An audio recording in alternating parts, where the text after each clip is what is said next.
No, not nearly loud enough. Right, I want all the people in the cake queue to make as much noise as possible because we need to be able to hear you in here. We're going to get started just because of time, but don't worry, you're not going to miss anything. If you're still queuing for cake, I completely understand why, by the way. Right, we're going to try that again. So I'm going to say you're right, and you're going to give me the biggest cheer, because this is the biggest Spirit of Manchester audience we have ever had. There's 350 of you here this evening. So I'm going to say you're right, and then I'm going to get the biggest cheer we have ever had at the awards. Ready? You're right, Manchester?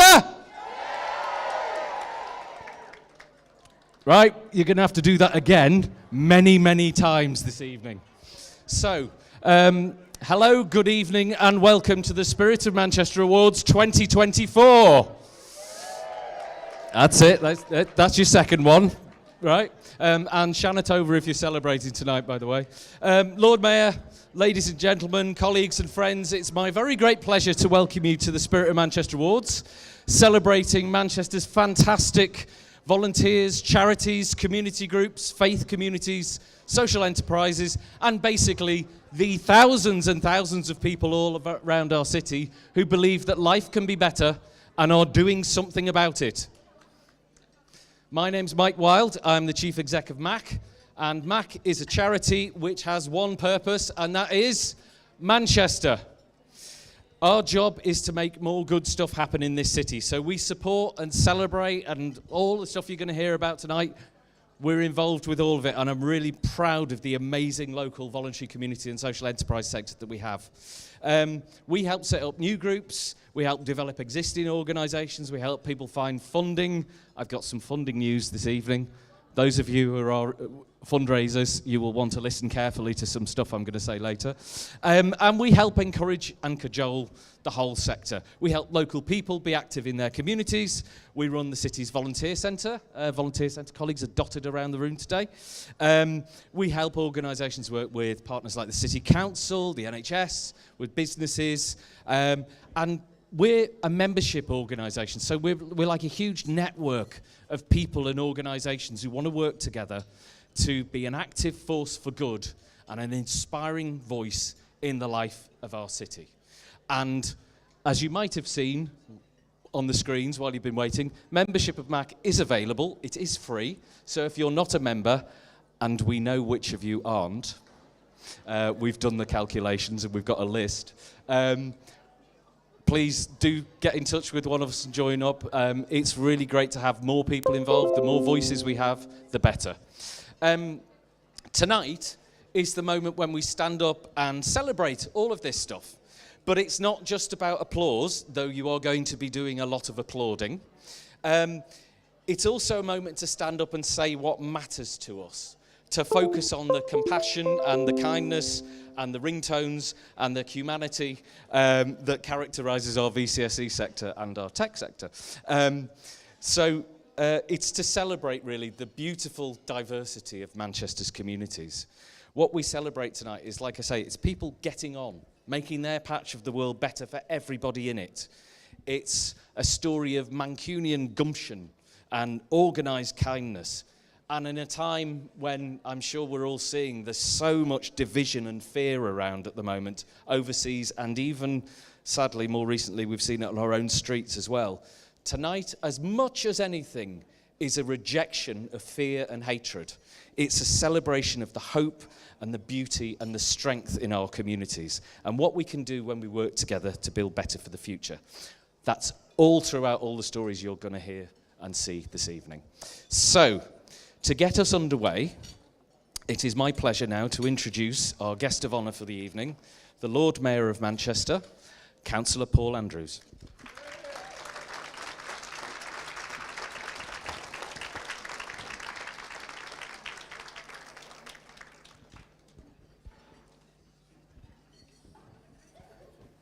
Thanks, Paul. Really appreciate it.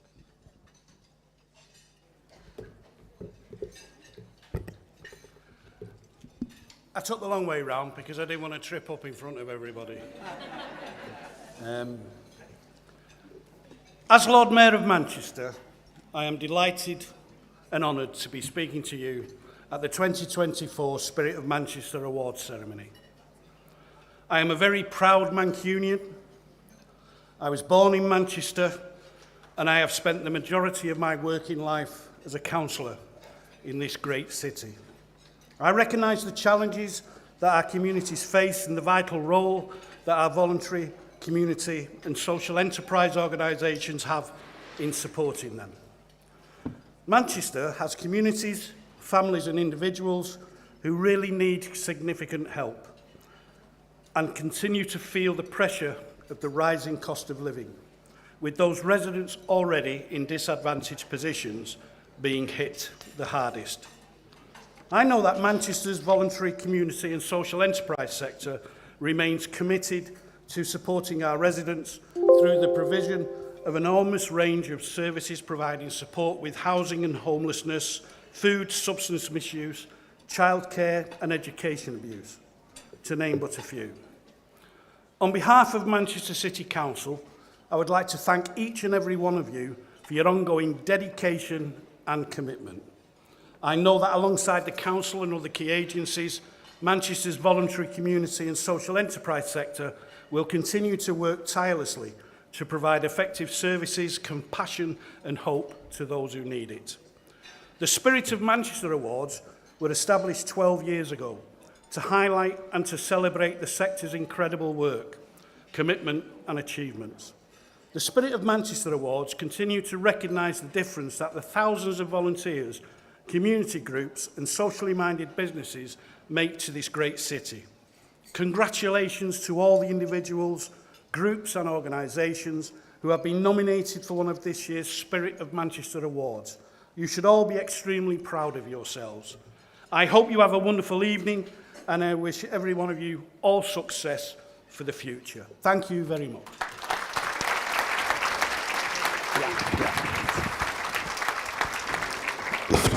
Am I back on? Thank you, Lord Mayor. I love the fact, as the Lord Mayor's just said, this is the 12th Spirit of Manchester Awards. And at every single one of them, the Lord Mayor of Manchester has been present. Even during lockdown, when we were online only, the Lord Mayor made sure that there was time to send us a message. And I think that just says a lot about the commitment that our Lord Mayor have shown over the years to the voluntary sector. So, how's the cake queue doing? This is a new added dimension for this year's awards. Right, I can see somebody waving from the back of the cake queue. So they are still within visual range, which is good. Right, we're just going to have to plough on. As long as there's no fights breaking out over cake, I suppose that's good. I don't know if any public health colleagues want to intervene, by the way. No? Okay. Right, so I'm going to do a few bits of housekeeping. We are going to try and finish by 10:30. 10:30 for the event, not just the cake queue. I will do my best to keep us to a strict timetable. There are no more speeches. You are going to be hearing rather a lot of me, I'm afraid, but we can't help that. My lovely Mac colleagues are dotted around the room and they're all wearing lanyards with their names on. Can you stand up, guys? If you're not around, they're dotted around everywhere. They're all sort of guarding different tables and things like that, so they'll be around to help you with any of the stuff that we're going to go through this evening.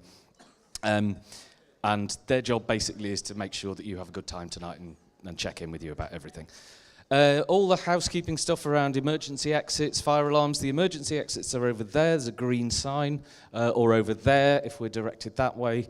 There are no fire alarms planned or anything like that. Obviously, you do not use the lift. The escalator, as you may have noticed, isn't working, so you just proceed down the stairs and assemble in the car park. Toilets, the toilets are over in that corner there.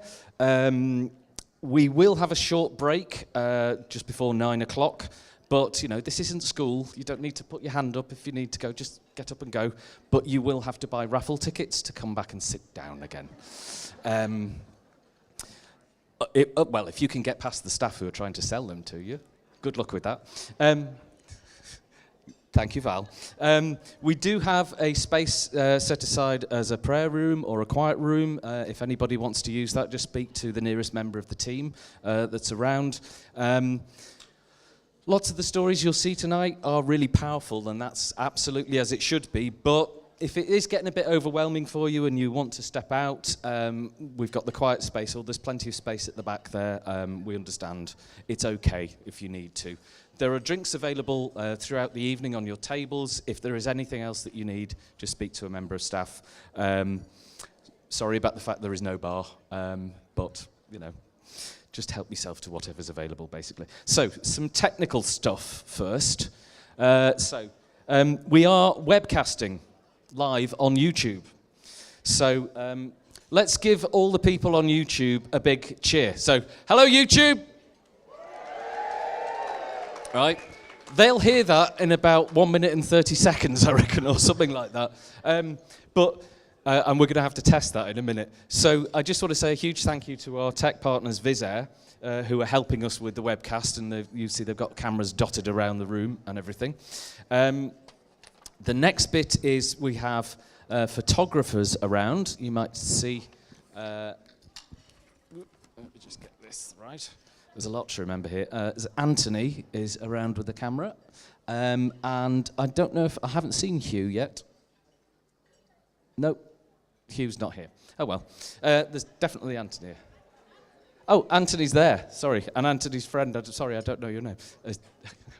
Well, we've got some colleagues around taking photographs. If we have asked people to let us know if they don't want to be photographed. It can be difficult to avoid capturing you in a photo, but if you want to make sure that if we do inadvertently capture you in a photograph, we won't use it, and we won't use it. But this is partly about telling the story, so we need lots of good pictures from this evening. So you should have a yellow lanyard on from colleagues, I think, if they've been sorted out. Okay. Phones. If you're here in the room, because I'm conscious I also have to talk to our lovely YouTube audience. Hi, guys. Please turn your phone to silent. Do not turn it off. You're going to need your phone. So one thing you can use your phone for, just to say as well, this is a party where it's okay to spend some time looking at your phone. You're not being rude. You're actually taking part in the way this works. So don't worry. If you need to spend some time on your phone and look at stuff, that's part of how this happens. Isn't it nice to have a party like that? One thing you can use your phone for example, is to help us spread the word about all these stories. This is all about the stories tonight. It's not really about who wins and who doesn't. It's about the stories. I want to ask for your help in sharing those stories. We're celebrating and applauding all this stuff that goes on in communities, and we want more of it to happen. So telling the story is a way to encourage more people to get involved. So tonight, until you leave the room, you are all now co-opted in as volunteers in Manchester's VCSE communications team. So if you're on any social media whatsoever, can you please either share stories or retweet them or reshare them or whatever you're on, to help get the stories of our communities and our people out there. You can also say who you want to thank. If there's somebody you want to celebrate tonight that we're, not talking about necessarily, tell us on Twitter or Facebook or whatever you're using, Instagram, TikTok, all the stuff that's even more obscure that I'm far too old to know about. That's the hashtag, Spirit of MCR24. And we will be going live to our social media watchdog team for a couple of updates. So if there is anybody you want to get a name check for, you can tell us through social media and we'll get those read out later in the evening. And also, if you think about it, that's a way of training the algorithms to be a bit more positive about things that are going on that are great in communities. So there's a bit of influencing there. And they're also monitoring the chat on YouTube as well, for those of you who are taking part through the web. The next thing you can use your phone for, you'll see there is the Spirit of Manchester Fund. That's what the raffle tickets are all about. This is about, basically, I want to ask you to give us some money so I can give it away. As part of the programme of Spirit of Manchester, we just do a bit of fundraising as we go along so that we can give out mini grants to local organisations. You can find in the booklet on your tables and all the information that's dotted around, you can find examples of things that we've funded through fundraising at this event in the past. None of that money is for Mac. We don't take a penny of it. We just get it out there because it's part of the work that we want to do. It will make a difference. It will help. There's been some brilliant stories just of the mini grants that we've put out. Those of you in the room have a unique opportunity, a highlight of the awards every year, to take part in the amazing Spirit of Manchester Raffle. Can I get an ooh? No, I need a bigger ooh. Ooh! That's it, basically. So, as you'll have seen, we have Mac colleagues stationed around the tables, encouraging, did I say that sinisterly enough, people to buy raffle tickets for one of the 19 raffle prizes that we have. And we actually had so many raffle prizes this year that we've bundled a few of them together, so they are pretty substantial raffle prizes. As well as that, we have some special items that we're going to auction, and I'll tell you about those later. And we also have, as is traditional at Spirit of Manchester Awards, a special prize draw at the end of the evening. There is no need to buy a ticket. Everybody who's in the room, your name has been put into the special prize box, and you will have a chance to win that fabulous mystery prize. Now you're getting the hang of it. You see, this side are doing better than you. Yeah. Competition, stir the audience up. That's good. Don't worry if you missed any of that. Oh, is that the last person at the cake trolley? Wow. Well done, everyone. You got through that quick.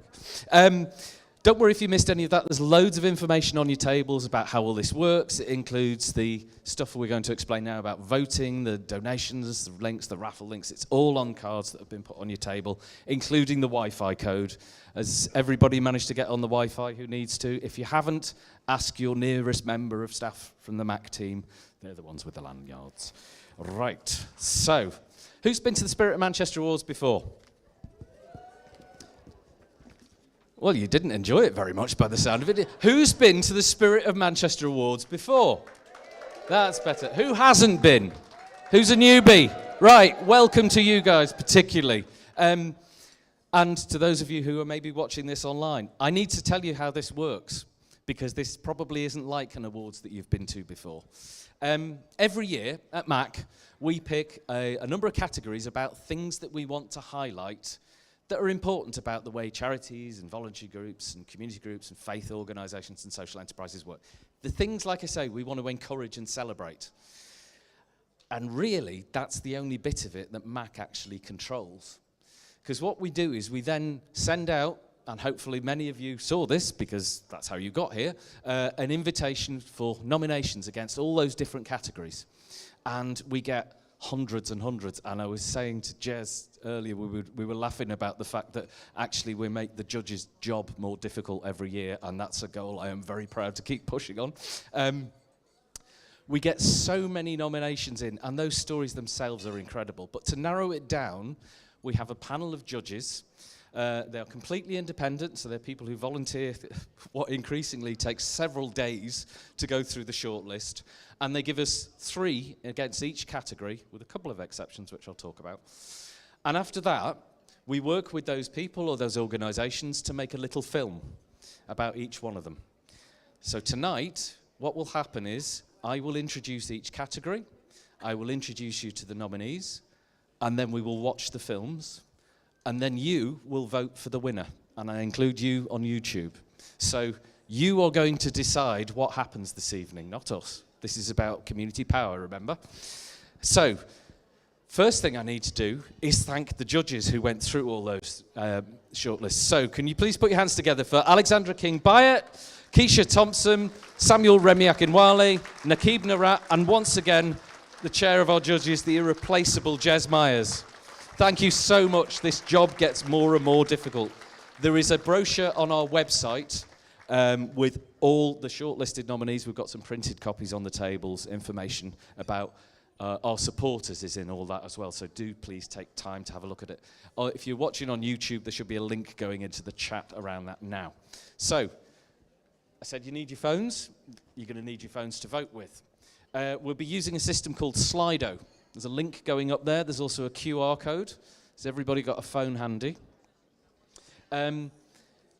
what will happen is we will share that link to the voting page, and you can keep it open all evening. It's fine. Once you're logged in, the questions for each category will pop up automatically. You don't need to register or anything like that. Just go onto that page, and it'll all happen in front of your very eyes. The copies of it all are on your table as well, by the way. I will introduce the categories. I'll introduce the nominees. We'll watch the films. And then when I say go, you'll have 30 seconds to tick on Slido which one you want to vote for. 30 seconds might not sound very long, but literally you are just going click, and that's it. So to give you a chance to try it out, and there are Mac colleagues around will help if you're struggling with this. We're going to have a test question. So this isn't a vote, this is just a test question. Just have a go at it. Are we ready to go with the test question? Okay. So, a well-known British actor died the other day, but not the one you're thinking of. Right? This is where my nerdy side comes out, because I set the test question. This is a guy called David Graham. He was 99 years old, but you probably wouldn't recognize his name or his face, because he was most famous as a voice. So the test question is, what was he famous for being the voice of? Was he Grandpa Pig in Peppa Pig? Was he the voice of the Daleks in Doctor Who? Or was he the voice of Parker in Thunderbirds? So, when I say go, you're going to have 30 seconds to pick the answer. So, ready? Go! And get used to this pirate music. Is everybody working that okay? I can see lots of heads down on phones. Good.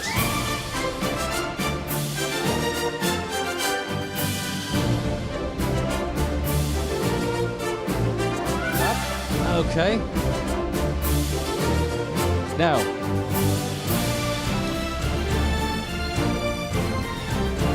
the trick here is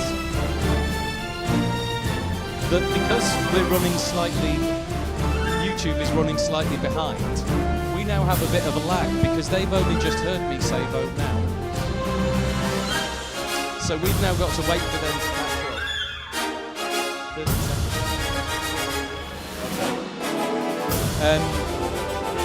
So I have to now waffle for a few minutes while we wait for YouTube to catch up, and this is where we're going to check how long people.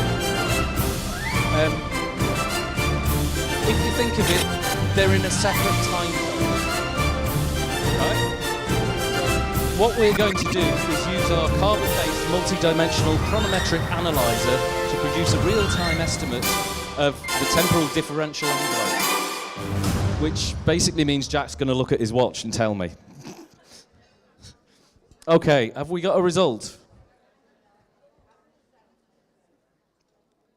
Ooh, we're in. Right.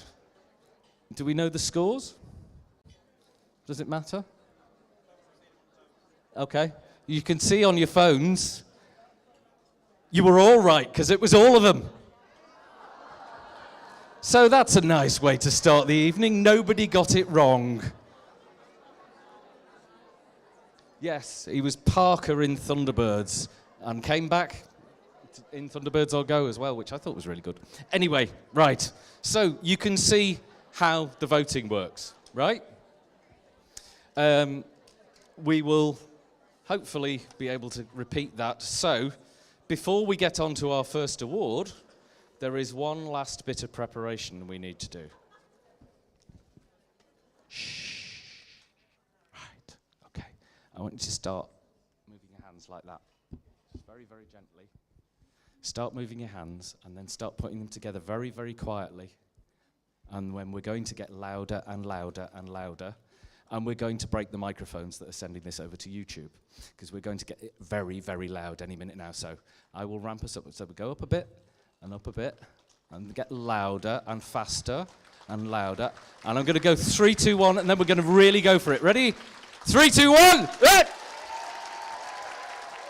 That's the one. Right. That's the kind of noise I want to hear every time we get one of these amazing people up onto stage. So First award is Volunteer of the Year.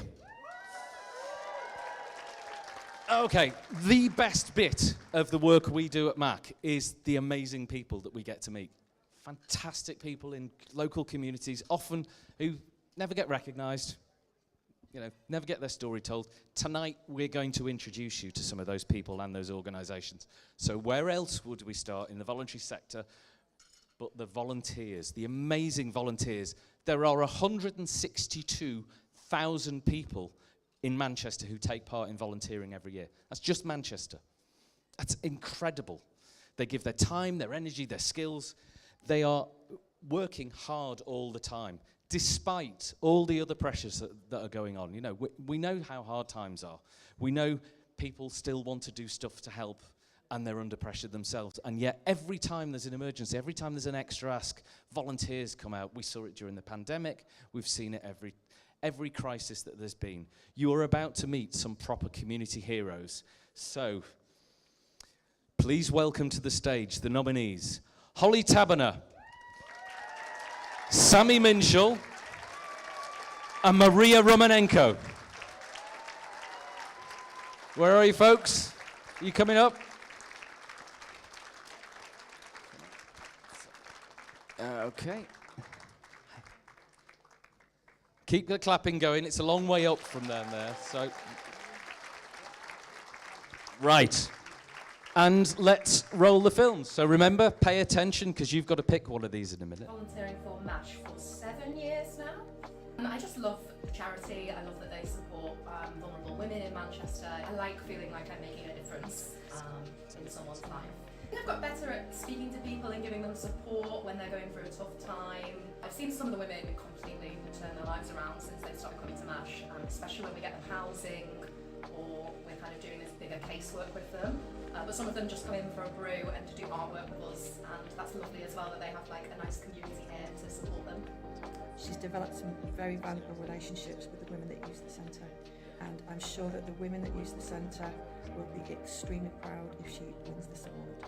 When the volunteers were allowed to return to the service during COVID, she was among the first to go back out with us on the streets during what was still quite a scary time.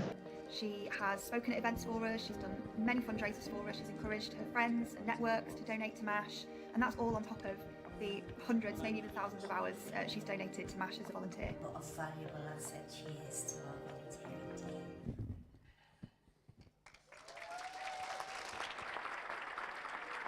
I'm Sammy Minshall, and I've been volunteering for many years now, but in the last 3 years we've had a community grocer, which is helping people to budget better and affordable food for them when they're struggling.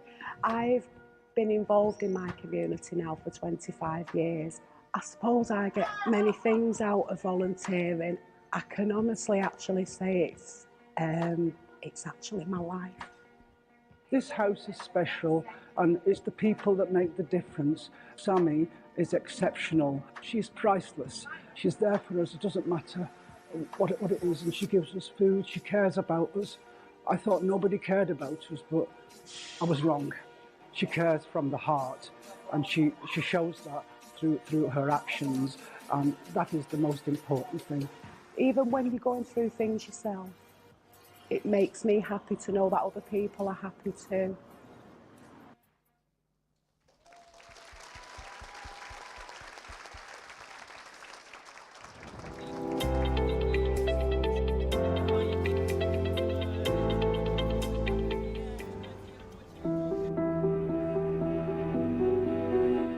In order to cross into Poland, we were faced.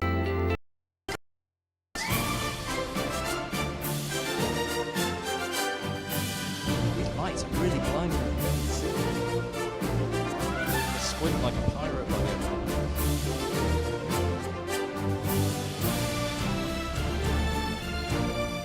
Fabulous. Okay. Still voting.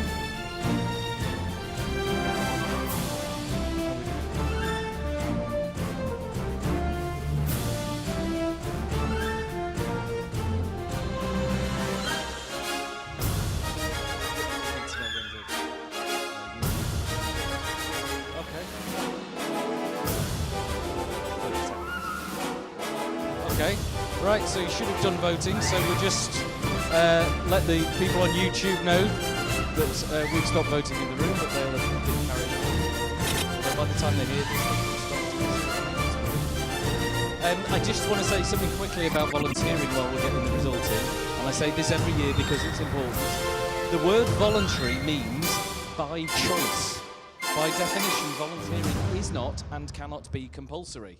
If somebody is giving their time for free, you call it volunteering and you call it nothing else. You might have noticed earlier this year there was a bit of nonsense in the national media about a new kind of national service where young people were going to be told they've got to do 27,000 hours of voluntary rubbish. It ain't happening. It was never going to happen. It was nonsense. Mac supports the Keep Volunteering voluntary campaign. We refuse to take part in any schemes which force people into so-called volunteering in order to keep their welfare benefits, and we ask everybody else in the public and voluntary sector to do exactly the same.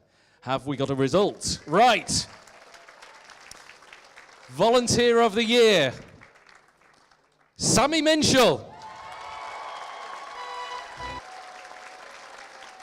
Keep the noise going up. She's got to come all the way back onto the stage to get this.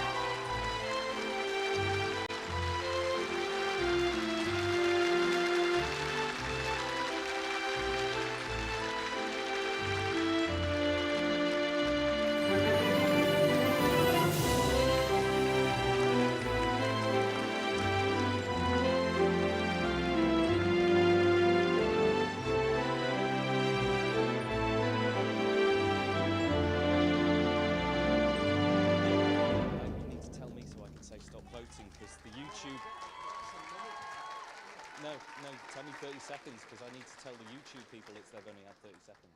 Yeah. Okay, well done, Sammy. Right, just ironing out the YouTube time lag thing. That's always fun. Right, so the next award is Volunteering Team of the Year. So this award celebrates teams of volunteers who come together and deliver fantastic work as a group. That's a perfect illustration of something that's really important to us at MAC, the power of collaboration. We actually have a whole team around collaboration. People pooling their skills and talents to work together on a shared cause. So, Salford, Manchester Central Food Bank, and Shine. Come on, keep the applause going, keep it going. Come on, guys. Come on, folks. Yep, I'll get that out of the way for you. Yeah. Right. This is going to be one of those ones where the stage gets very crowded. I love it. Right. So while they're joining us, let's start playing the films. At Caritas Salford, our reach extends far beyond our name, helping to serve the people of the City of Manchester and beyond. Our services help people facing crisis, experiencing poverty, homelessness and discrimination. We'll do it in groups. None of this would be possible without the incredible work of a team of over 270 volunteers. They work in different ways through our different services, helping to make a profound difference, whether it's from tending to our community allotments to help grow healthy food, helping to serve fresh food in our day centres, lending a helping hand in our various services, or perhaps supporting our fundraising activities. I volunteer because I enjoy helping and meeting people, all different backgrounds and faiths. Enjoy helping doing cooking, cleaning, washing towels, get everything cleaned up, ready to the end of the day. I was suffering depression, and since I started doing Cornerstone, and it keeps me confident going and getting more stronger and getting more healthier. They are the heart and soul of our organisation and embody compassion and dedication in every task they undertake.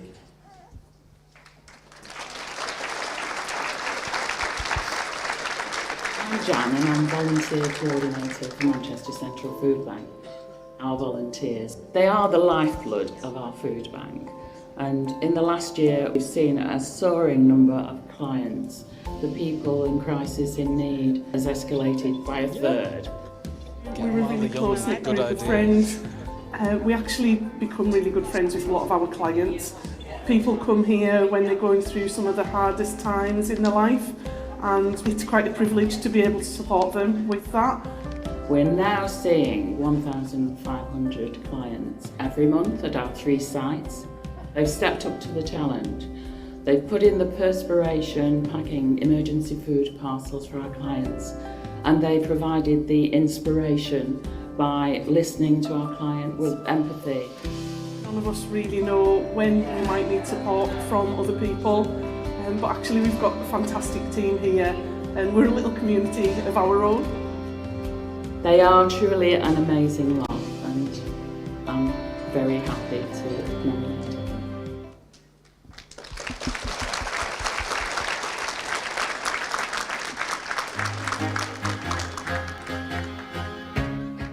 And I'm the founding member of SHINE, which stands for Sobriety, Hope, Inspiration, New Beginnings and Empowerment.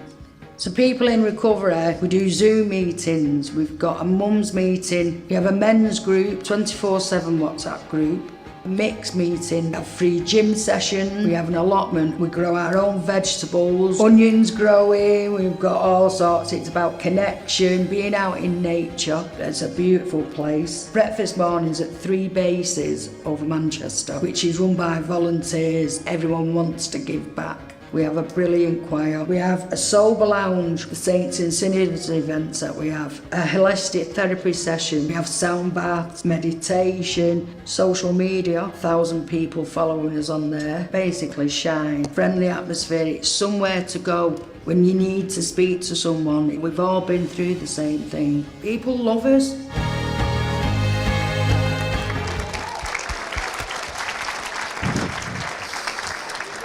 I told you it was going to be tough to make decisions. Right, you know how this works now, voting time again.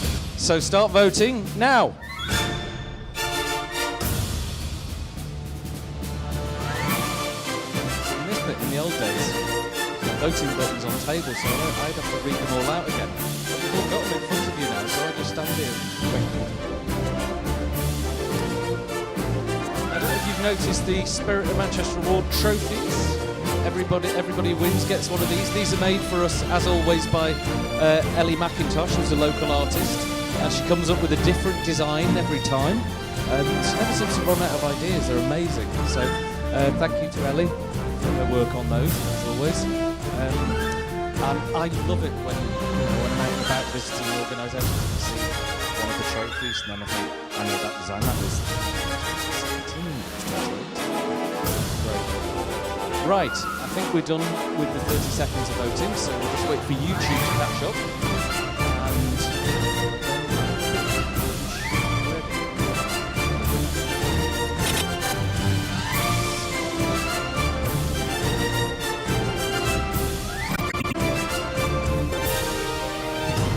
Thank you, Martin. It's my glamorous assistant.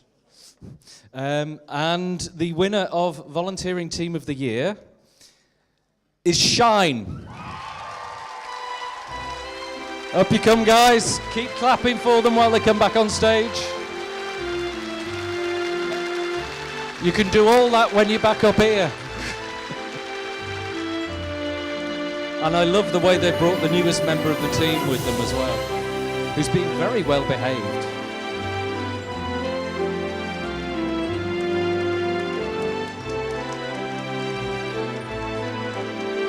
Mascot, very good.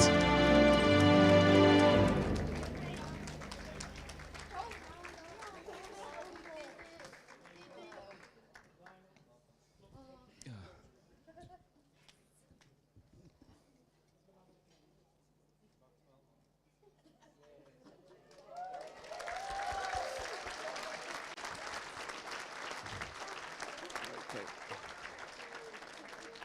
We're going back off that way now. Thanks. Yes, that was for you too.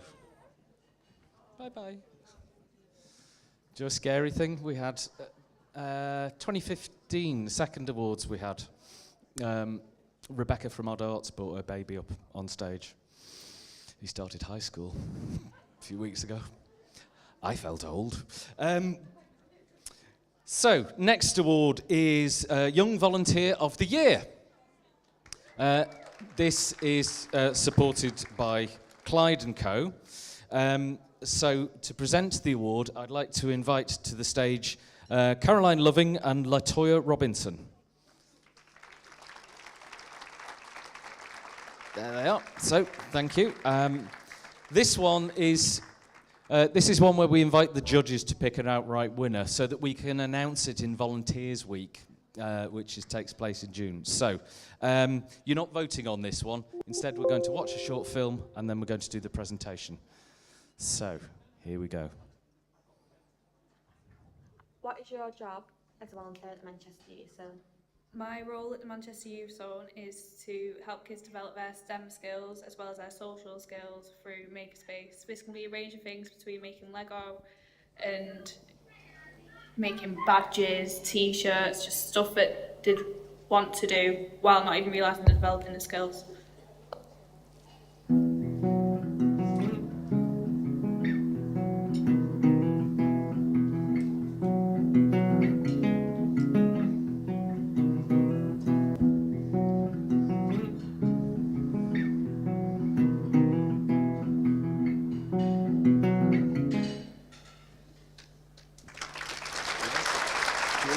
So please welcome to the stage Amelia McCallum.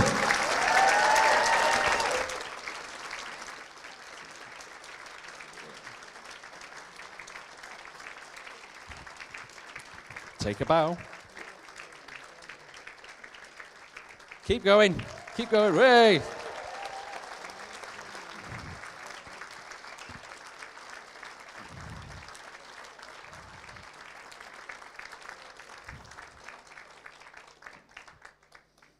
We're done. Thank you. Congratulations. Right. We're doing quite well on time, you'll be glad to know, so that's good. The next category is Trustee or Committee Member of the Year. Because, volunteers are really important, but they're the heart and soul of the voluntary sector. But there's one group that we feel deserves a special mention because they play a unique role in the way our organisations literally work. Being a charity trustee or a committee member of a local organisation or a director of a community interest company or whatever means you're giving your time and skills and insights for free into the way an organisation works. It means you're putting your effort into making sure that the organisation's doing the right things, doing them safely, doing them well, being effective. How many trustees have we got in the room? Put your hand up if you're a trustee of an organisation. I know some of you are, because some of Mac's trustees are here. Thank you, all of you, for the time you put into that. It's a really, really important role. This award celebrates the qualities, knowledge and skills they bring to the board or committee, how they support other trustees or committee members, because they're, and how they are a champion for the organisation. So please welcome the nominees, Jane Carroll, Colette Cronshaw and Katiba Ramadan. Come on, keep the noise going while they come up on stage.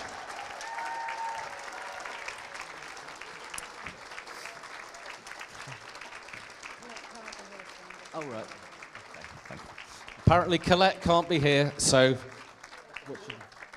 Kath is collecting on her behalf. That's really kind. Thank you, Kath. Hi. Right, let's start the films. So I joined Livestream about 3.5 years ago, volunteering in a marketing position. And then towards the last summer, autumn, I was asked by the team whether I'd come on as a trustee, and I gladly accepted. Jane's a joy to be around. She's a force of nature, and yeah, she's really put a professional angle to any campaign that we do, so we're very proud to have Jane on board.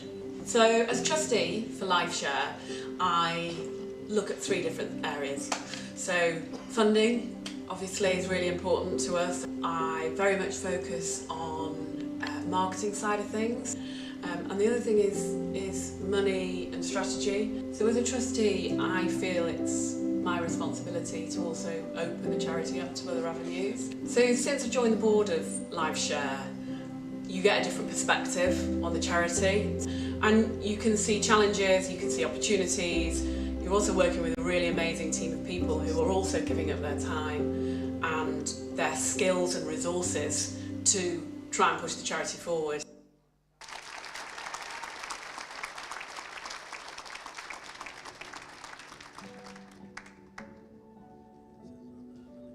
They really took a punt on me because I was the first service user to get a role on the board, and it's not no little thing.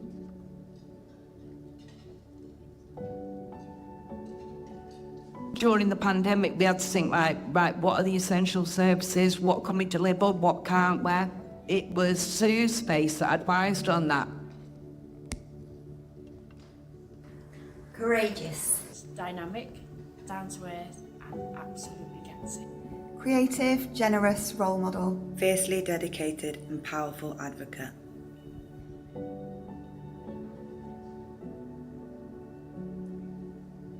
Wow, proud moment.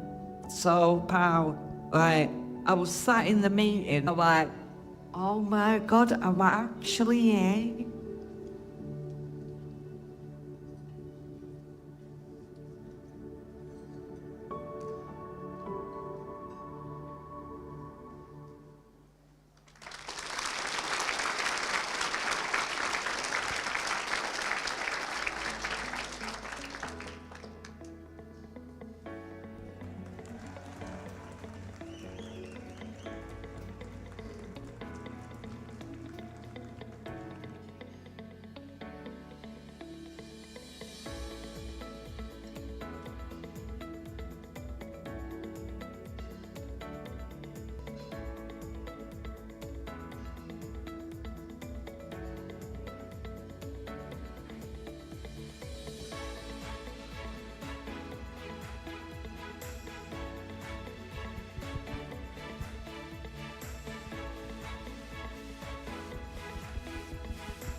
Right, so voting time again. So start voting now.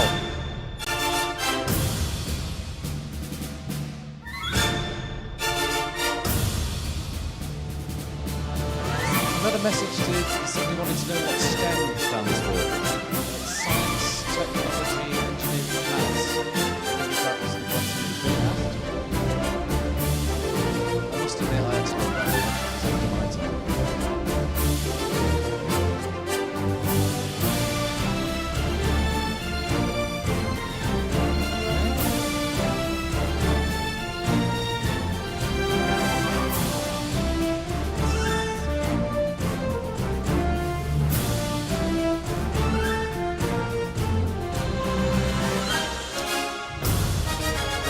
While we're waiting for the voting to finish, I'd just say, if you've never been a trustee of a local charity or community group or been involved in running an organisation, I really urge you to think about it because it's actually a really great way to learn stuff. It will give you a unique insight into how organisations work.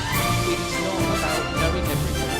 I apologise to my trustees if they sound wrong, but you don't have to be an expert on everything. The whole point is you're asking questions, you're saying, tell me why that works, tell me what happens, what should we do? Thinking.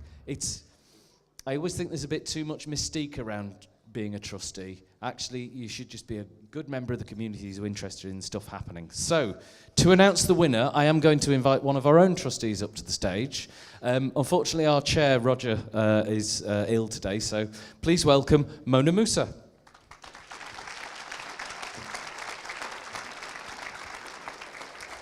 So the winner is Colette Cronshaw.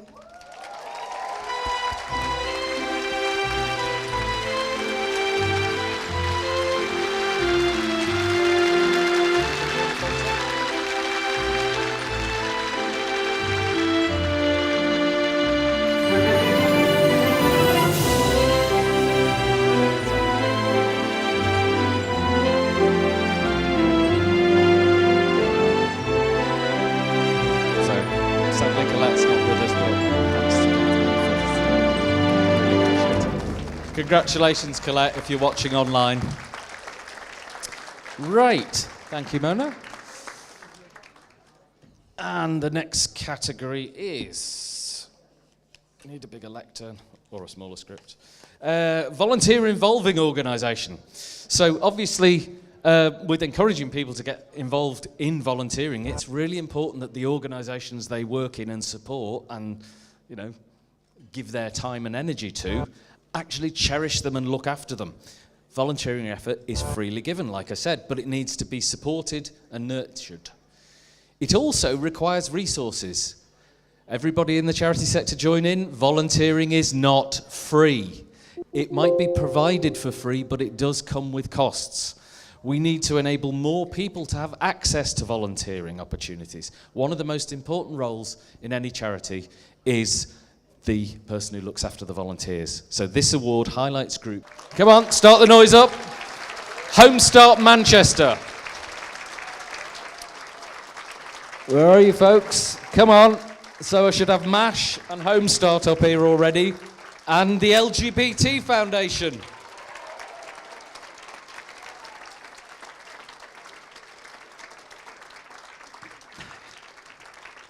Keep going. Keep the noise up. You're not allowed to stop until they're all on stage.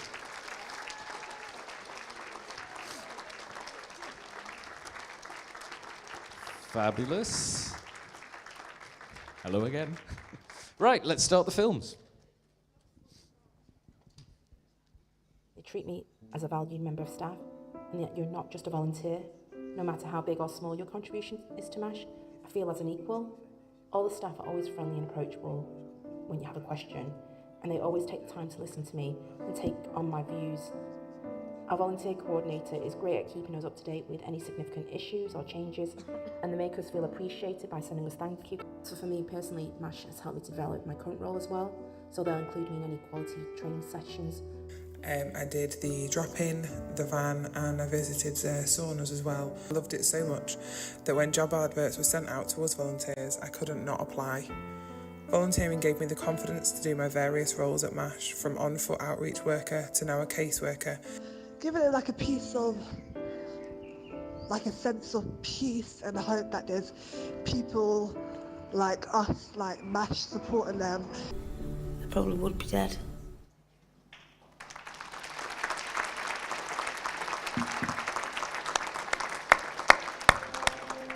I wanted to become a volunteer because I was a childminder and I was just doing that before and after school.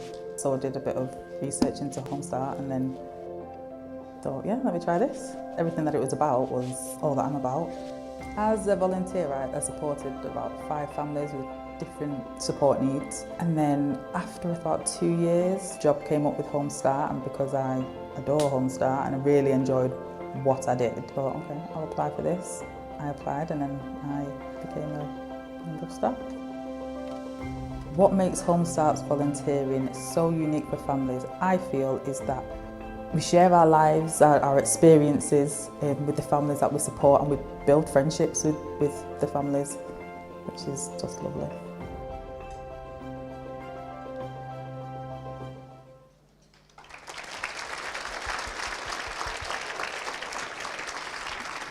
LGBT Foundation is the volunteers. Our legacy is their legacy. We have over 250 volunteers across 20 different teams. We have been developing the volunteer vision, recruit, retain and recognise over the next 5 years. The organisation thrives or dies without volunteers. At the end of the day, volunteers are giving up their own time and their own love for the organisation and for the communities that we serve. I think one of the reasons that we have such high retention and what makes us unique, we are living, breathing examples of the community. We are at the forefront of any issues, and as volunteers, that makes me feel part of it. I'm welcomed in like one of the staff. We all change the world one person at a time. It's a privilege to work with our courageous service users. So this is for them. Everybody is fundamentally involved in it because they are passionate about helping the LGBTQ+ community, and there is something so beautiful in that. So, voting time. So is everybody logged into Slido still? Right, start voting now. Came in very loud, that.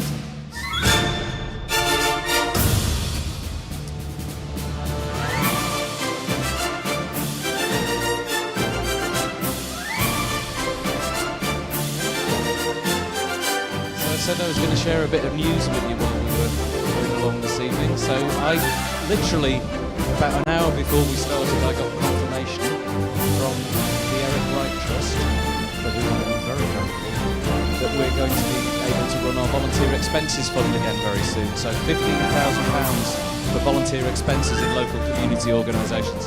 Huge thanks to the Eric Wright Charitable Trust. That'll be launched soon. Okay, so how are we doing in terms of time?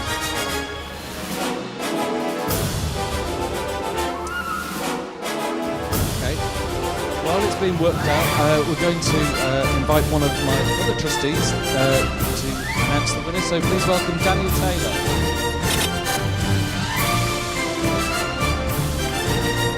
And while he's coming up to the stage, I'll just say, have you noticed all the table names? All the information you've got about the names of the tables? Fortunately, I'm delighted we've actually got some of the individuals in the room with us.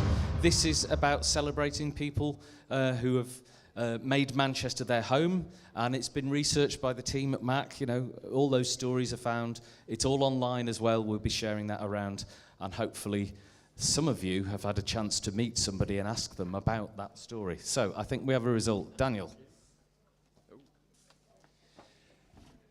And the winner is Homestart Manchester.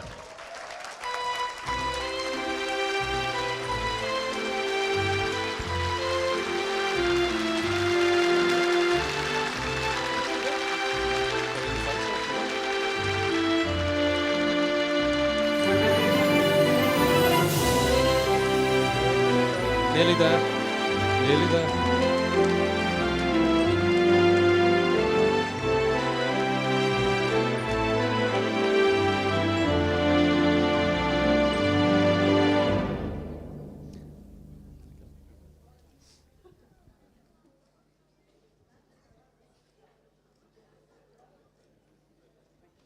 Congratulations, folks.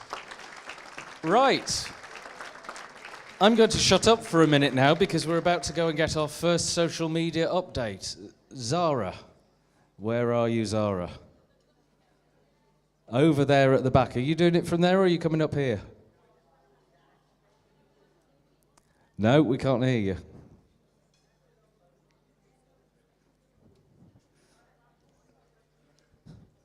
We got the other voice on? Hello, Zara.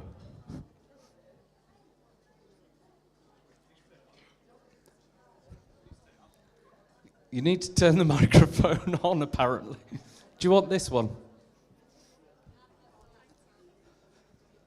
Are you coming up on stage now? Right. Okay. There's a lot of technical stuff in this evening's show. Right. Do you want to sit down? Yeah. Thank you. Right.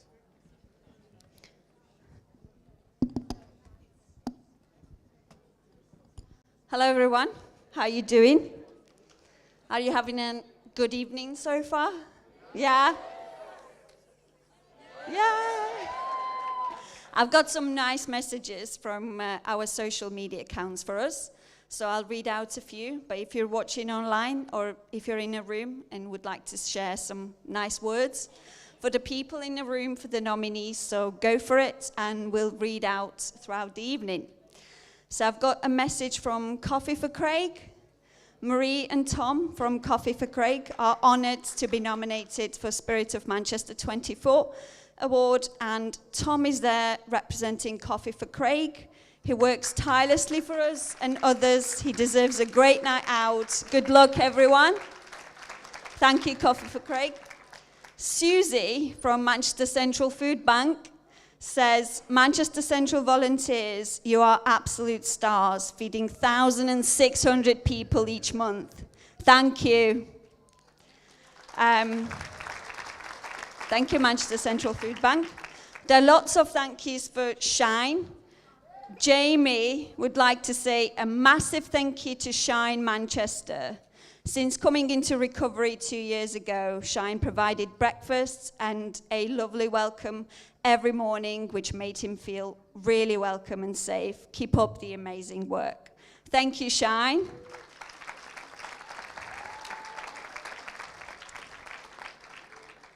Shout out to Kate Miller from Shine. Please tell her she's the best. You're the best, Kate. Susie would like to shout out Holly from MASH. Holly. Amelia would like to give Tom on table 32 a shout out. Tom.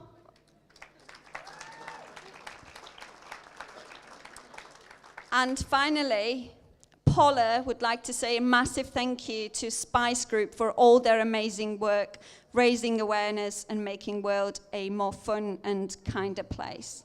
Thank you. Over to you, Mike. Thank you, Zara. So we have we have a team of people monitoring the social media wires. I don't know what you say these days. Right, so we're moving on to the next category. We're actually doing really well for time, so it's moving along nicely. Thank you to everybody who's coming up on stage and then moving off. You can see the mechanics of all this. So the next category is service user involving organisation. This is based on one of the principles that MAC was founded on, actually, way back in the 80s. As well as involving volunteers, we've always believed really strongly that the people who benefit from a service should be directly involved in the design and delivery of that service, because they're the people who know best what will make a difference. This isn't just about being nice and helping make things feel cozier and more inclusive. It's actually a part of running a good organisation, good governance. We have seen, sadly, what happens when organisations stop listening. You slide into all those horrible stories of abuse and neglect that we see, sadly, far too often in some of our organisations. That's what putting lived experience at the heart of your organisation is all about. So this award celebrates, basically, groups who get it right, and design user involvement, lived experience into the way they operate at every single level, from their board right through to their service delivery. And it's really important that public services and voluntary groups all do this. It's not one or both, it's all of us. So please welcome to the stage the nominees from Future Directions CIC. Come on, guys. They're coming from the back, so we'll need to keep clapping for a while. Coffee for Craig. Where's coffee? There's Coffee for Craig. And the Gadam engagement team. Who's here from Gadam? Come on, keep the noise going. They're making their way up. Oh. Sorry. Keep going. You want to stay there and have your photo taken? Yeah.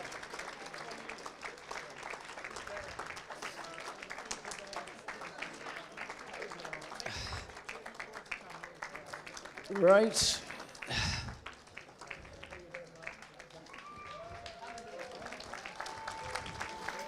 Right. This side of the room, you make more noise, we'll give them a break. Right. Okay. You can take a break for a minute. I want that side of the room to start making noise while they come on stage. Right. You can start up again now. I know you. I'm getting a lovely stereo effect up here. Okay. Shall we let the next group come on? Yeah. Do you want to come off this way? Thanks. Okay, and we'll let the next group come on. Do you want to help?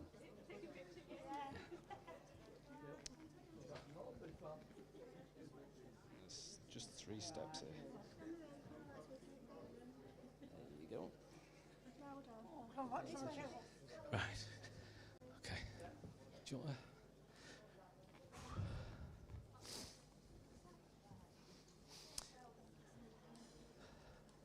I love it when the stage gets full. Right. Are we starting the films? Here at Future Directions, it's really important that we involve the people we support, and it's at the heart of everything we do to ensure that basically we're getting it right and we're living out our values and enabling people we support to live the best lives.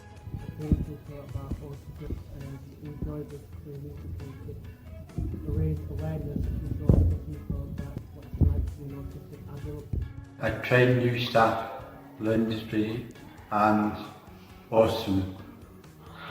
I share my experiences. I enjoy doing it. I enjoy working for Future Directors and meeting new people.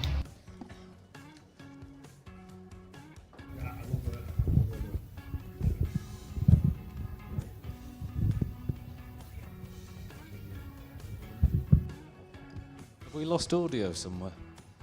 I love doing it. It's very interesting.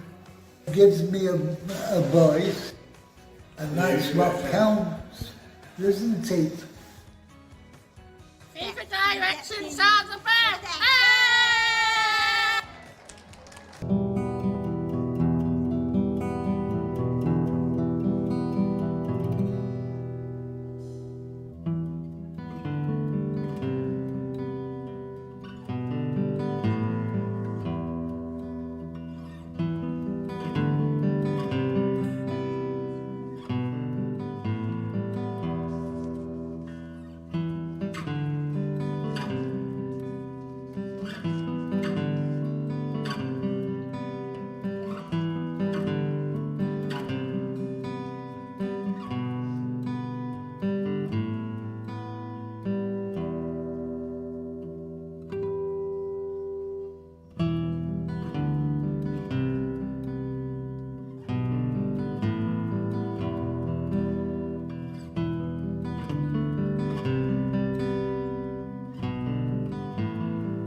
Call it co-production, call it what you wish. It functions just the same, whatever name that we give it.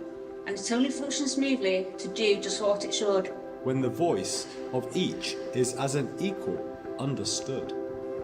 And this can be a struggle for a world of weighted views. It can make it hard to see beyond the stereotypes, mistruths. But we can shift the system to serve Mancunians well. But we must now return to root, coalesce and closely gel. Our faith in one another. Not just those who empower it. Are paid to change the state of play, our voices too.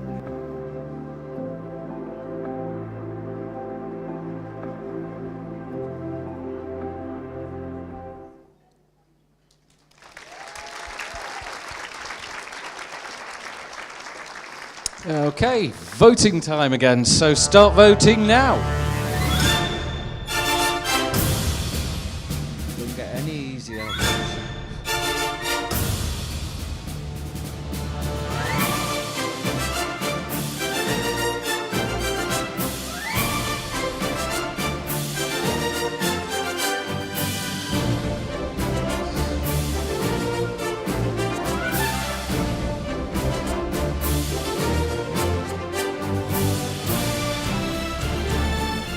Everyone voted in the room. Just wait for YouTube to catch up. An update on how many people are watching online. Okay, well, we're just sorting the results out a little bit. Really pleased. As you have gathered, all of this is about amplifying voices, using the platform that we've got as Mac to help voices of people in our communities. And I'm really pleased to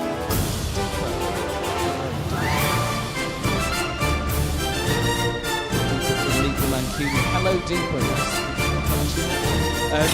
Deepa runs the Meet the Mancunian podcast, and she's a special series around our Spirit of Manchester. So thank you so much. There'll be more information about that coming up. I think we have a result. So the winner of the service user involving organisation is Future Directions CIC. I think, shall we go down to meet them this time? so you don't have to come back too much. So let's do this over here.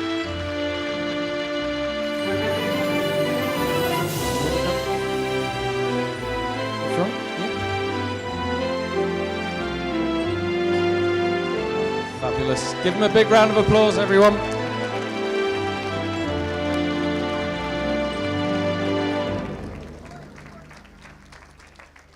Work out where you sit best. Yeah.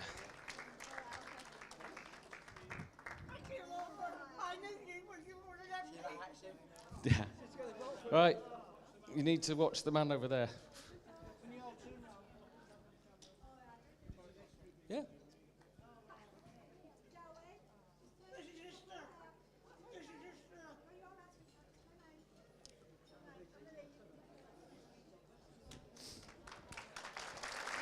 Well done.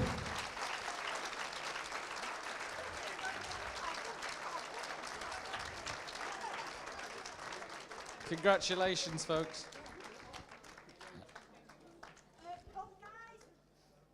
You can go around and get another photo with your trophy. And we'll be sending everybody the photos afterwards. If you want to get a copy of them, just drop us an email and we'll send those around. Fabulous. Well done, folks. Well done to Future Directions.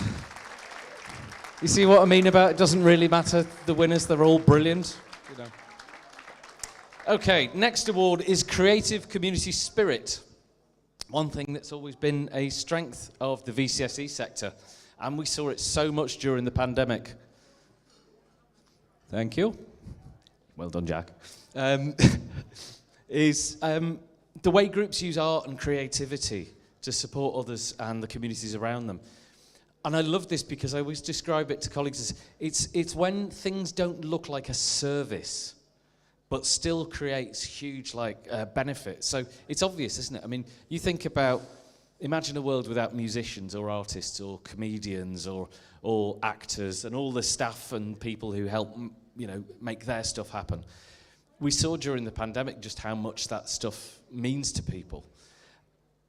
And culture isn't just about those big professions, those big venues, culture with a capital C. It's about small, informal community settings because this stuff is going on around us all the time and we all benefit from it. So we asked people to tell us about local individuals or groups who've got a kind of creative approach or a creative project that inspires hope and brings people together. So please welcome Segment Arts, Moss Side Powerhouse and Crossing Footprints. Where are you? Come on. Come on. They're not going to stop clapping until you get here, are you? Right? The Rain Dance Colour Festival. Where are they? Rain Dance Colour Festival. Keep going, keep going. And we've got one more. Edge Theatre. Edge Theatre, where are you? Are you coming up? It's a very arty side of the room, that, isn't it? Brilliant. Right, while they're having the photos taken, let's roll the films.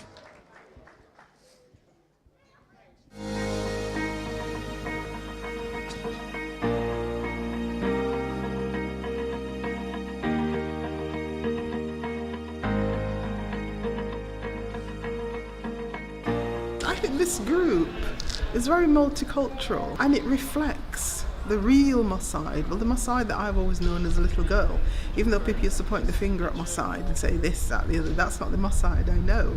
I'd just love to get connected with the community that I'm a part of, people on the street, people I don't know, or people I've encountered in the community. People will see what life is around them, the expressions on the faces, the things that people do, and have a connection in the community and creativity themselves.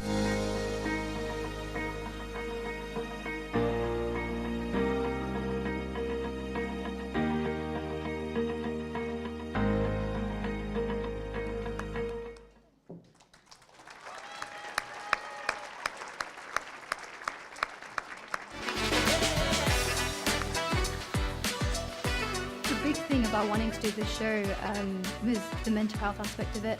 We don't have enough awareness. It's always been a taboo topic, and I think this is a really good step to, getting there. And what better way to do it than music? When we talk about mental health, we always think of it as in a negative, but in an event like this, I think everyone can just let loose a bit and take the message in a more positive manner. Whilst I was performing, there were some really lovely messages being beamed on the screen. And I think that's a really nice way of doing it, because when you want to connect with an audience, you want to speak their language, and you want to do it when they're paying attention.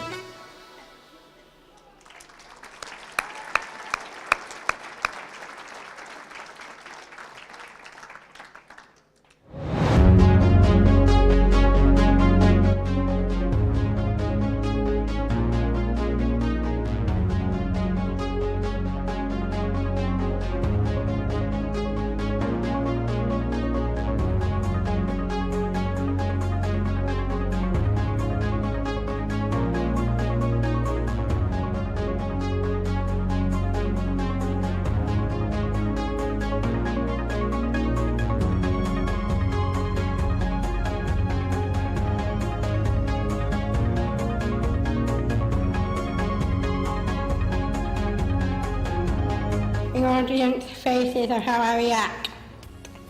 Not just their faces, you like all the applause as well. Yeah.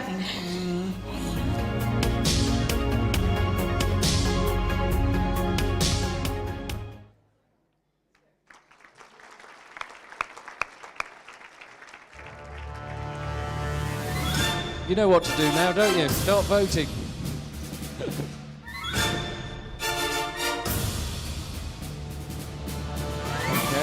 While you're voting, and I guess you guys might particularly want to know this, there's a new round of the Greater Manchester Combined Authorities Inspire Fund gone live, which is being managed by our 10GM partnership with organisations like MAC and Greater Manchester. So if you're in a small community group and you need to buy equipment, instruments or costumes or whatever, for your creative stuff, you get a grant of up to £2,000. That's lying now. There's details on our website. Nice. Met one of the winners from the last one. Right, how we did for time? I think we should be about ready.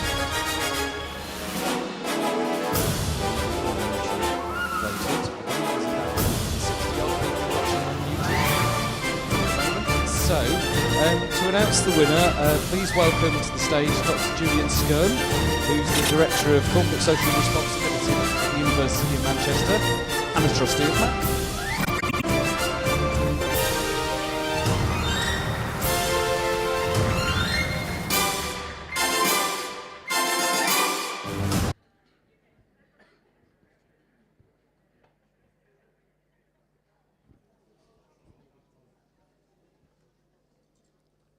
Exciting?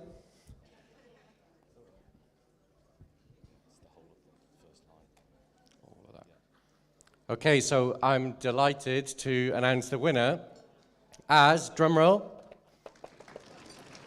Segment Arts, Moss Side Powerhouse and Crossing Footprints. Congratulations.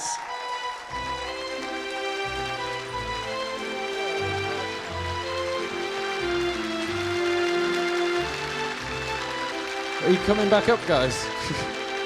You're going to be in a photo with them. So the delay there was the time it was taking to write the name out on the notes. Yeah, this is so high tech. This is a scribbled piece of paper on cardboard. Hey, it's the voluntary sector. We make stuff work, don't we?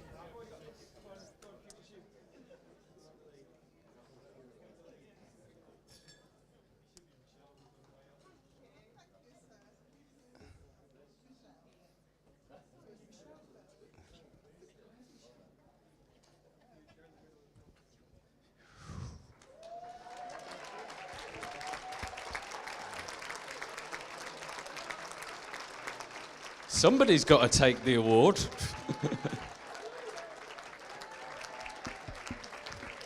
Well done. How we do?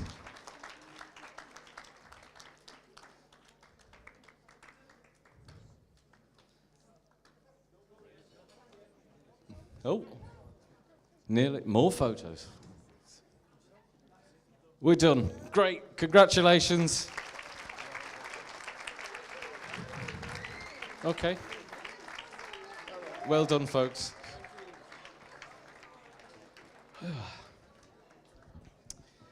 Right. The way we're going to do this is just standard, stick your hand up.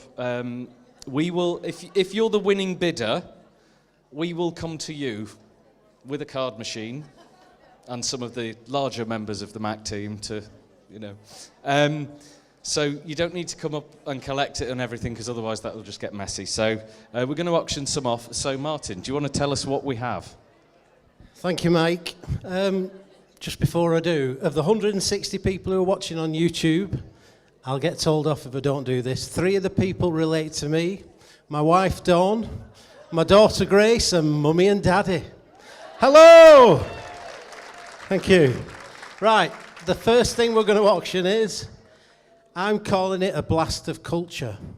So it's basically theatre, music and comedy, a package from the Royal Exchange, Bridgewater Hall and the Frog and Bucket.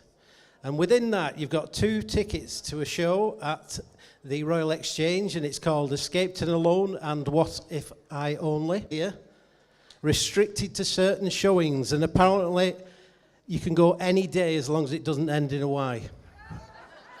We've also got 2 tickets to see the Halley Orchestra at the Bridgewater Hall, and 2 tickets and a bottle of wine for any show at the Frog and Bucket Comedy Club. I've had a quick look. I'm going to do this. There's some big acts coming up. We've got Erin Jackson, Garrett Millerick, Jeff Innocent, and Finlay Christie. I know what you're thinking, what a lineup, but who are they? But it's going to be funny, I promise you. Right, Mike, get some money out of them. Okay, 30 quid. Got £100. Thank you very much. Right, who's going to beat 100 quid? I'm going to step down here where I can see people and stare at them intently. I've got 100. 150. Oh, this is going well. Thank you very much. Anybody beat 150? Going once. There are 5 more items, so I can understand that. Going once, so I've got 150 here. Going twice. Last time. Sold. Thank you very much, madam. £150 straight into the Spirit of Manchester Fund. So that's the first item. Martin. Are we off again, Mike? Doing them all. Okay, so the second item up for at the auction is a pop-up bikes and anything cycling chat, then ride with Richard Phillips. Where is Richard Phillips? There he is. This is the man. This is the man who describes himself as a legendary fundraising superstar cyclist. He taught, so he says, Mark Cavendish and Bradley Wiggins everything they know. You don't know this, but he was actually voted 2024 Mr. Lycra Mac Man. And what he's promising to do is, for the £100 prize, on top of this fabulous ride, if you can ride, then you go with him and he'll take you around the streets of Manchester. If you can't, what he said is he's got some spare Lycra. He's also got a little seat that he attaches to his handlebars. He's going to fly around Manchester doing bunny hops and wheelies. So it's going to be cracking. That's got to be worth a fortune. He's not even looking at me. Right, so this is for the bikes package. Who will start me off at 50 quid? Have I got 50? Can I see 50 anywhere? Right, I'll go down to 40. Is that Lycra really not appealing to people? A £100 voucher in this as well, remember, so technically you're making a saving if you need to justify it to anyone. We've got 40. Have I got 40 anywhere? 40 over there at table 2, is that? So I've got 40. Can anybody give me more than 40? 50 at table 25. Okay, 50. Anybody want to go above 50? Nope. If it helps, you don't have to wear Lycra. Yeah, I'm sensing that's a bit of a barrier. And we can also promise that Martin will never wear Lycra as well, if that helps. Right, I'm going to go 50 over here. So going once, last shout. £50. Thank you very much, table 25. Right, next item. What are we on with? We're on this. So the next thing, luckily these are two things that are quite close in Manchester. It's 2 tickets to any Band on the Wall event. And also, if you know where this is in Ancoats. It's a £30 voucher for probably the best sounding, I suppose, cafe restaurant, the Hip Hop Chip Shop. And if you look on that, £30 will buy you 2 Feasty Boys, which is basically fish and chips. How much is that worth? £30. £30. Do the math. Have you been counting the votes all evening? Because I'm starting to get worried now. No. Anyway, right, so Hip Hop Chip Shop is great, actually. I've been there with... we had a voucher from them a few years ago, and the person who won it took me. So, yeah, I can definitely recommend it, which was very nice of her. So, we've got Hip Hop Chip Shop and Band on the Wall. Band on the Wall, of course, is right opposite the Mac office, so if you do go, you're more than welcome to pop in and say hello. But who's going to bid for it? So I'll start at 40. Let me see. Was that an arm going up or somebody putting a coat on? 40 here. 50. I've got 50 over here. 60. 60 over here. 70 over here. Thank you, Val. 70. I got somebody round here. Or were you encouraging a bidder? Oh. These lights are too bright. Somebody pointing where? There's people pointing all over them. There's one over there at table 9. Right, so what am I on? 60? 70? 80? 80. Right, I'm on 80. Was there somebody round here somewhere that I couldn't see? No? Right, I'm going 80 then.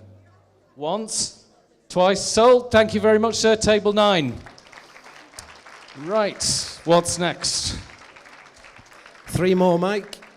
Next we've got it's from Hello Oriental, which is a Pan-Asian street food cafe near Oxford Road train station, and it's a £100 food and drinks voucher. So, this is actually worth £100.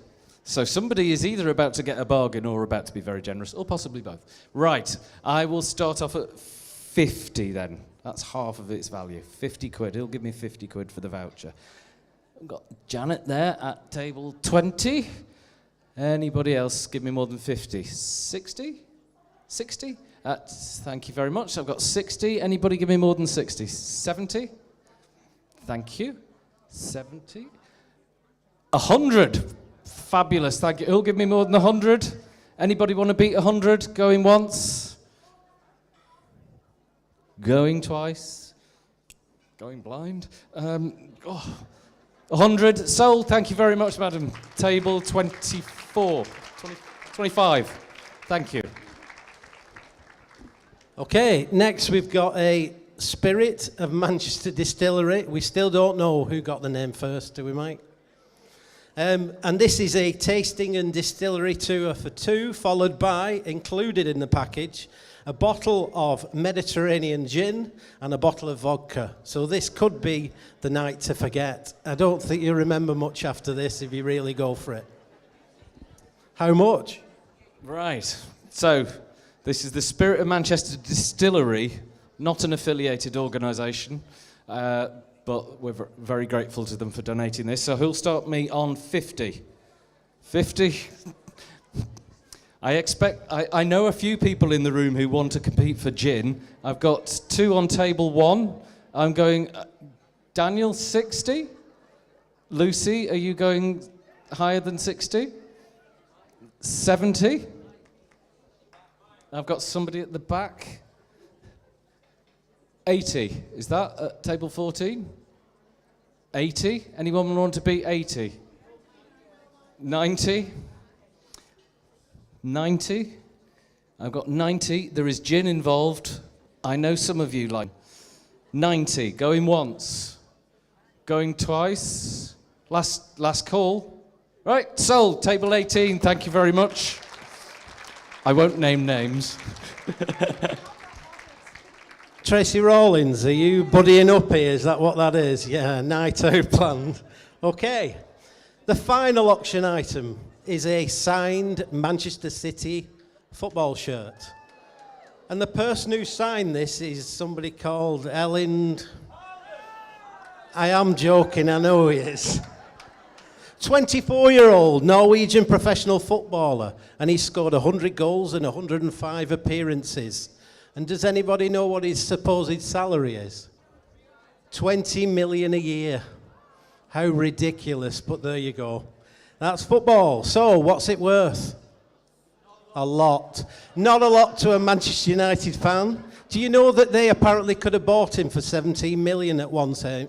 He was basically offered to Man United and they turned it down. Right. Now, I want a clean fight from all the City fans. Which one does he play for again? Blue. I don't do football. Right. If you're a United fan and you want to bid to deprive a City fan of the chance of owning this, then you need to bid. If you're a City fan and you want to own this, then you need to bid. So I'm gonna start this at 70 quid. Who'll give me 70 quid? 70? 70. 80? 80? 90? 100? 100. I'm on 100. 110? 120? 150? 115? 150. Thank you. Right. So 150 were on. Unique item signed by, what was his name? Haaland? Haaland. I thought that was a shipyard in Belfast. 160. 180. Remember, the more competition there is, the more good it does communities in Manchester. We've got one over here. 190? 160? Where am I? I've lost track of where am I? Right, I'm saying 170 at the moment. Or was it 180 there? 180. There's one over here somewhere. 190? I'm not going up by ones. I've got 200? 200, thank you very much. 100. 210? 210. 210. Last call. It's all right. I hate putting pressure on people. I'm a terrible salesman. Right, we're on 210 from the Khan table over there, I suspect. That's table 13, I think. Right, last shout. 210. Going once. 215. 250. Thank you, Charles. 250. Anybody want to beat 250? Anybody want to beat 250? Right, sold. Can't. Table 13, thank you very much. £250. Brilliant. Is that all of them? That's the lot. Thank you so much. I've lost track of how much we've raised, but we'll get an update. So we are now going to have a break. And the time is just coming up to 9:15. So we're going to have a break till 9 o'clock. But please be back in your seat in time for 9 o'clock. I don't know if there's any cake left, so you should probably have started forming a queue for that yesterday. But please, be back in your seats by 9 o'clock because we've still got more awards to do. Thank you.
You.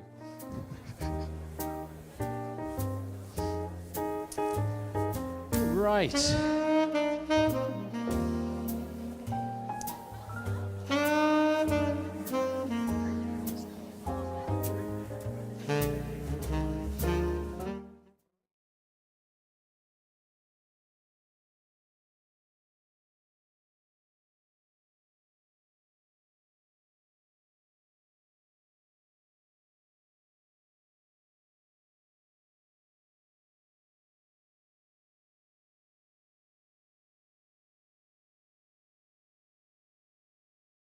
Like to take a moment and get a big round of applause for my amazing colleagues at Mac who've put all of this on tonight. Take a bow, folks. Where are you? Stand up and bow. This is a team effort. Everybody at Mac works on this. We do it all. We didn't build the venue. We didn't actually make all of the food. But everything else that we work on, this whole process, putting stuff on tables, booklet, everything, it's all done by the Mac team. It's a brilliant bit of us doing partnership and collaboration within the organisation. So thank you to so many of my amazing colleagues. A big thank you to Jo. I know you're watching, who has led us on this work, and I'm so gutted for her that she couldn't be here. But we're really appreciative. And the other thing I want to mention is the secret weapon that we had this year. Who doesn't know I'm about to do this? Because we've been very lucky over the summer to be hosting an intern who's been our inclusive media ambassador, Ellie. Come on. Come on, Ellie. I'm introducing you to her now because I know there are many voluntary sector employers in the room who are going to want to give this young woman a job when she finishes university. And we just wanted to let you know who she is and give her a little present. And embarrass her as well. So thank you, Ellie. Well done. Take a photo. Come on. So thank you from all of us. Right.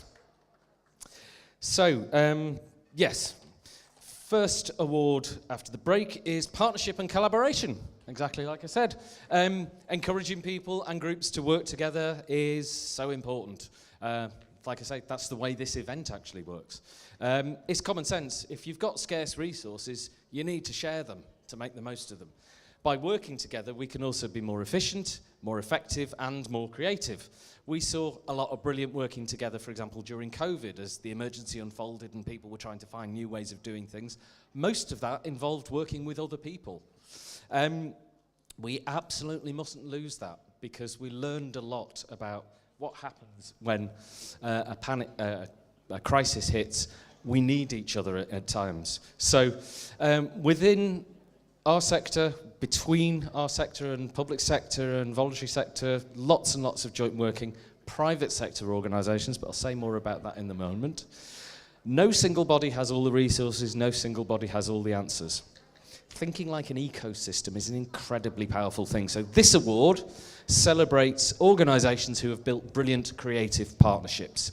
Please welcome to the stage the nominees from Street Engagement Hub Manchester.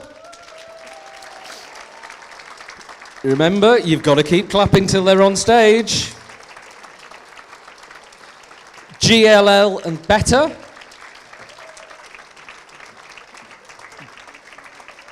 Thank you. Coming up on stage. And SmartWorks and AJ Bell. Let's see some films.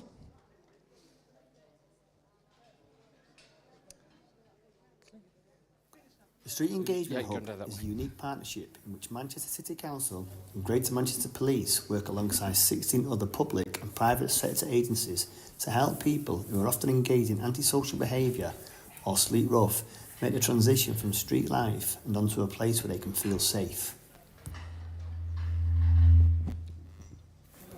I don't usually trust the police, but they brought me here today in the van and made sure I left with somewhere to live and a few bigger shoes to sell. They're my best mates now. Yeah, it's brilliant today. We had 14 people from the street community come through. 5 of them saw CGL drug and alcohol services. 2 got scripted onto methadone prescriptions the same day.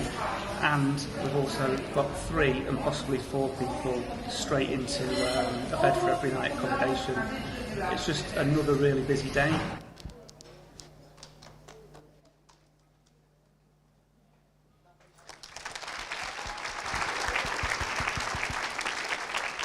GLL and the Prince's Trust have collaborated on the Get Into Leisure employability programme since 2022, focused predominantly on young people from disadvantaged backgrounds facing the greatest adversity. The programme aims to support personal growth and upskill the work experience, qualifications and employability skills on the pathway to employment, giving people the skills to live, learn and earn. Hi, my name is Yusuf Hamid and I work for the GLL as a lifeguard at Broadway Leisure Centre. Something was missing in my career, so I thought I would speak to a work advisor. They told me about the Prince's Trust courses, and then they got me into the leisure program as a lifeguard. It was something that I have never thought of doing it, but it was the best decision I have ever made.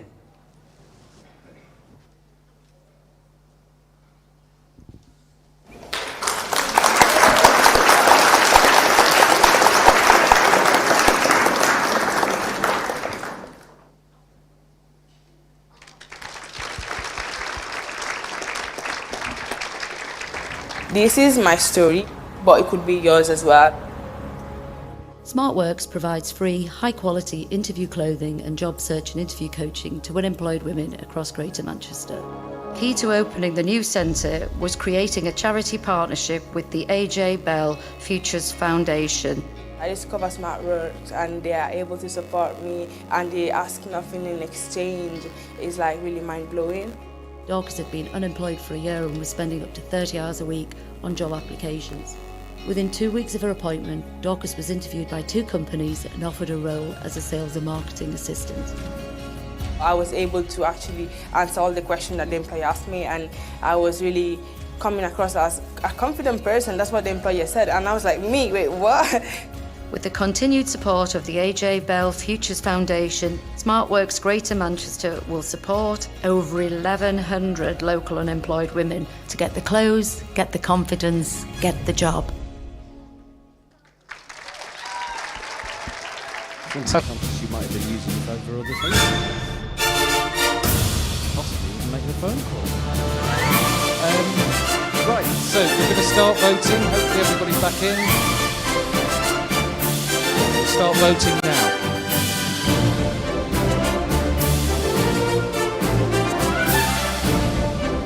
So just one. I've got a certificate that's yours. Want to come collect it? Find you in the break.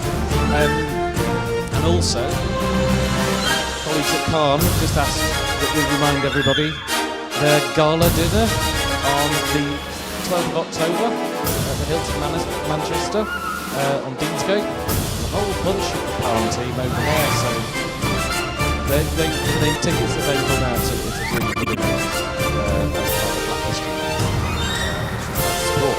So, how are we doing for voting time? Have we got a winner? This award is being supported by Wythenshawe Community Housing Group, so can you please welcome to the stage Victoria McDowell. Where are you, Victoria?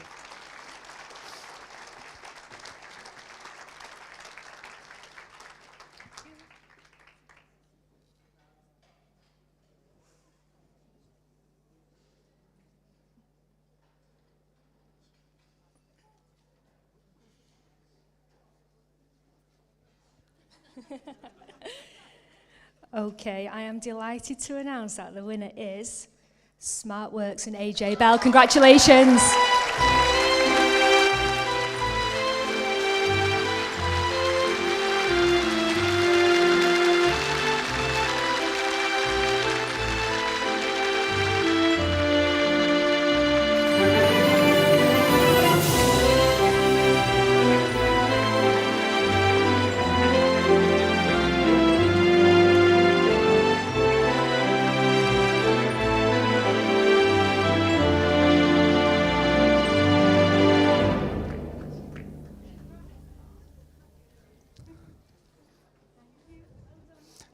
See, partnership and collaboration involves a lot of people. That's right. Brilliant.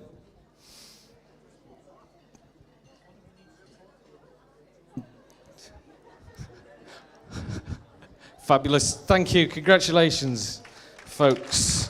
So we're now on to community and business collaboration. So, like I said, partnership and collaboration is really important. Collaboration, one of the things we value most at MAC.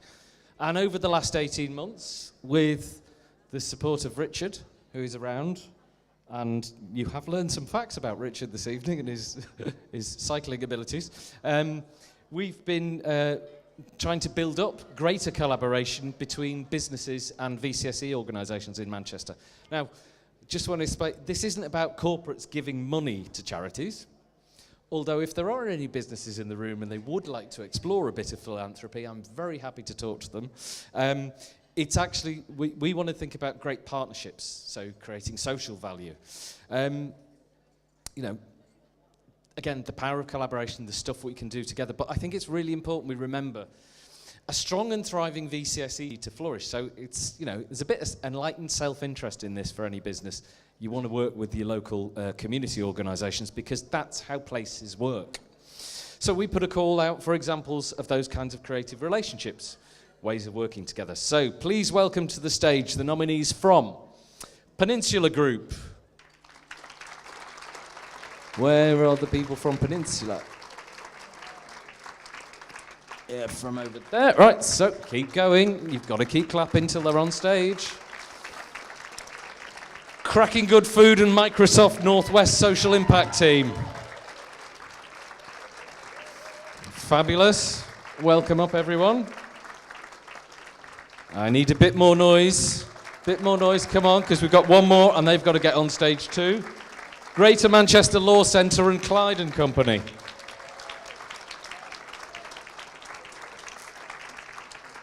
Where's the law? There they come.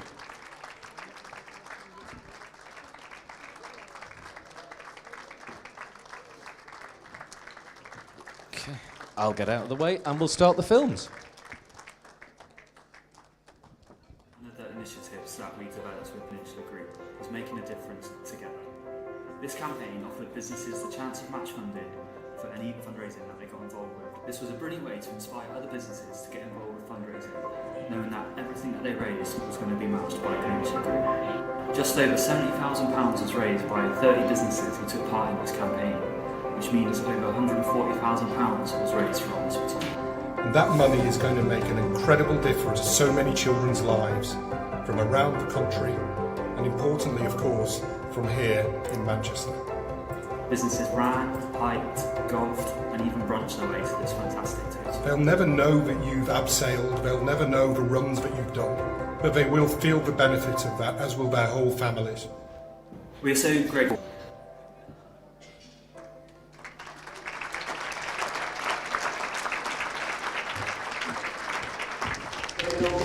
That goes into communities with our portable kitchen, and we teach communities how to cook good, affordable, low fuel, healthy, nutritious, seasonal and sustainable food from scratch. Kitchen kit redistribution corner is a project that's been running for 2 years. We host an absolutely huge event, just select the equipment that they need, they know is needed within their community. All these things that we've collected will just be ideal for our clientele and they will love it. From my perspective, the collaboration is really important. So a lot of the work that Microsoft do with the Greater Manchester region is around skilling people and upskilling people, but actually it's impossible for anybody to learn if they're hungry. So, you know, it's a fundamental right that people should have access to good food. It's about people coming together to make a difference in their communities.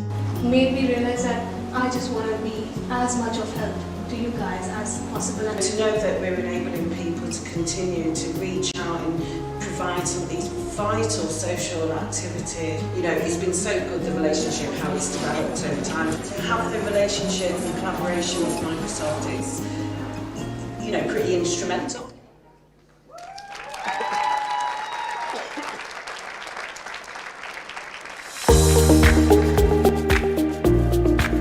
We primarily work in welfare law, so that's welfare rights, housing and employment, and then obviously from that we've got several different legal advice clinics that are all free to use on a pro bono basis. What we see is our clients being vulnerable don't have access to that sort of legal aid.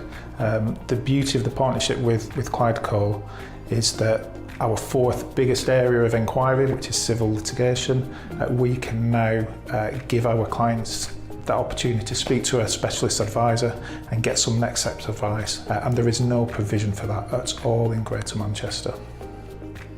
This collaboration with the Law Centre has enabled our litigation specialists to support the local community in Manchester. We're able to give legal advice and information to people in the community who otherwise wouldn't be able to get that advice or information.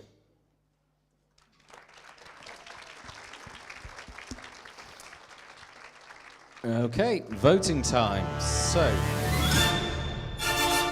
business collaboration, start voting now.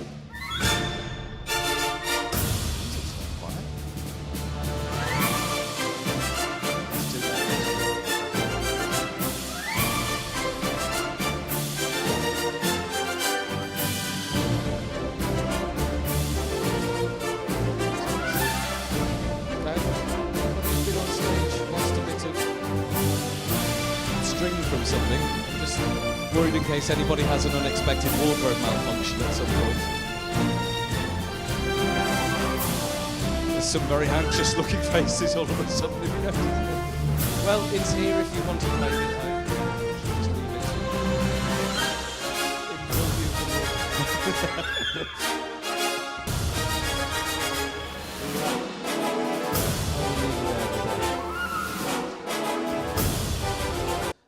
This Community Business Collaboration Award is being supported by Cityco. So please welcome to the stage Alexandra King-Byatt.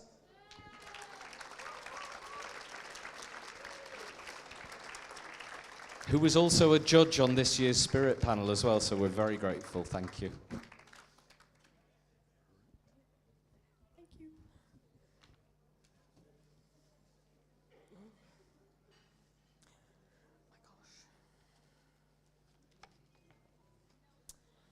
So I'm delighted to announce that this year's winner is Cracking Good Food and Microsoft.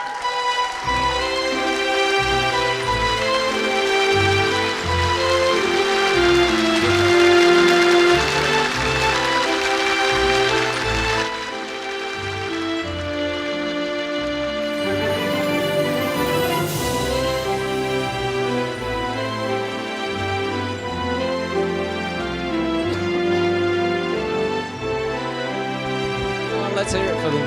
Cracking Good Food and Microsoft.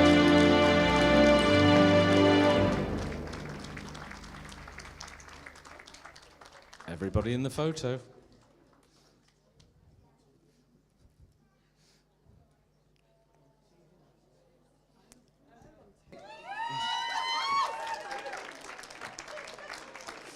So you're going off that way. Thank you so much. Thank you, Alex. Right. Whew. We're getting through them. Oh, okay. Well spotted. It's gone. That was done very discreetly, whoever did that. Thank you. Right, so next award is Social Economy Champion. Okay, so like I was saying, a thriving VCSE sector is an important part of the way places work. And one of the things which is less appreciated about the VCSE sector, voluntary community and social enterprise sector, which also includes the community work done by faith organisations, it includes unregistered organisations, all sorts of stuff. We just had to pick a name because there's so many different ones. It's the role we play in the economy. We don't just deliver services or run activities, we create value through things like running community buildings. Who passed St George's on the way up here? Community buildings that have been owned and supported and run by VCSE organisations. We create jobs. Lots of voluntary sector employees in the room today. We offer training and skills development. And we bring income into local communities by fundraising. I always think voluntary organisations are like lightning conductors. They're dragging things down out of the sky to make it land on the ground in the right place where it's needed. It's really, really powerful way of getting resources into local communities to make change happen, to do good stuff.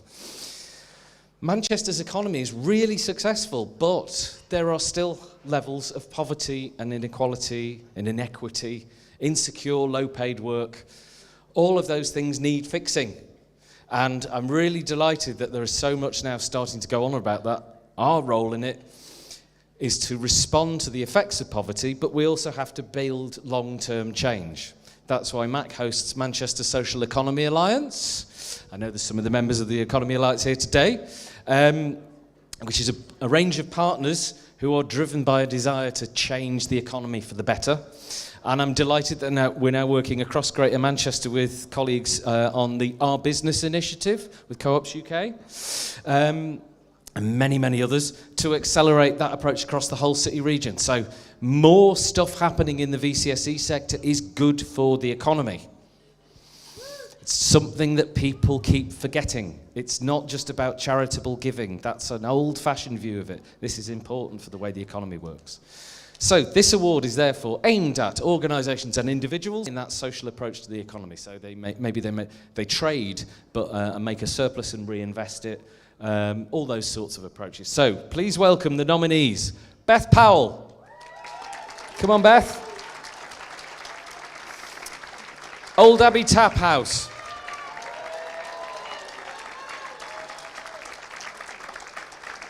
And She Leads for Legacy.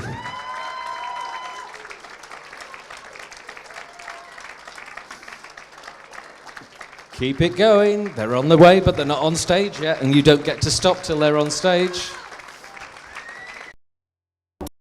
Like me, again. So it's really has supported me. I've never ever seen Beth yet without a smile on her face. She helped me to have my own workshop here. Beth has been guiding me on how to deliver workshops, and then after that she helped me because I wanted to open a shop. She's my champion, she's my role model so well.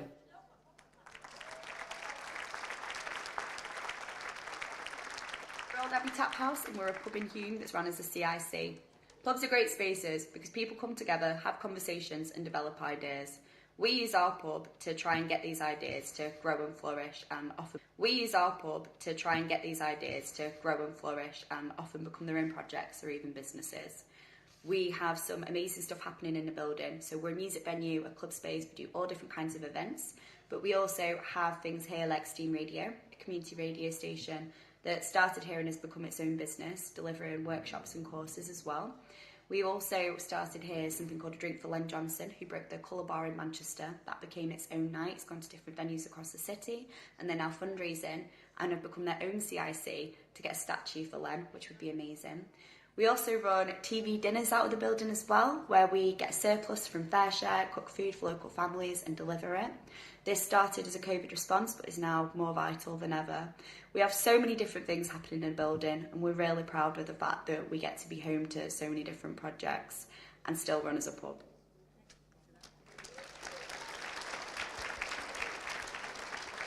I'm Sharon Messi. And I'm Afia Messi. And we're so excited to be here with you today to share more about our mother-daughter mission.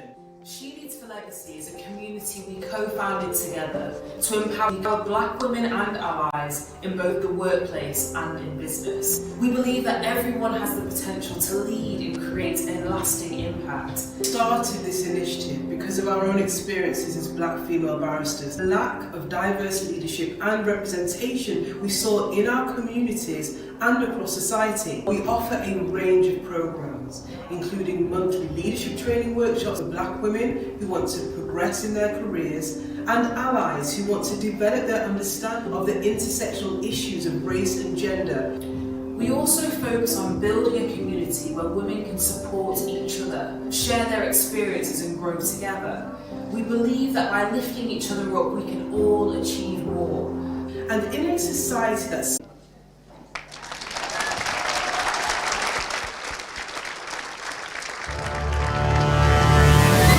Okay, so vote now. And definitely the YouTube audience while we're at it by the sound.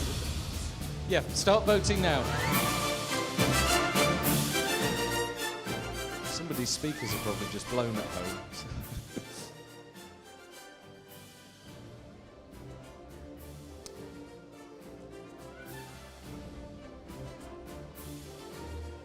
Okay.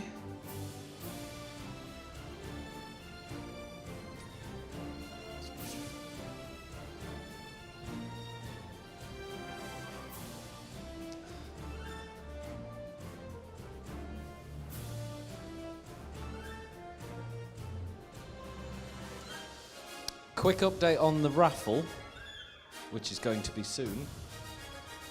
You've still got time to buy tickets, but so far, with the raffle and the auction, I am told we have raised over £2,200. Thank you so much. So that will go out to community groups around Manchester. You come back next year, we'll tell you what they did with it. Right. To announce the winner of this Social Value Champion, Social Economy Champion Award, I'm going to invite Bethany from our Board of Trustees, who's our Social Value Champion, up to the stage. Thank you, Bethany. Bethany Adam. And I think we have a result on the way.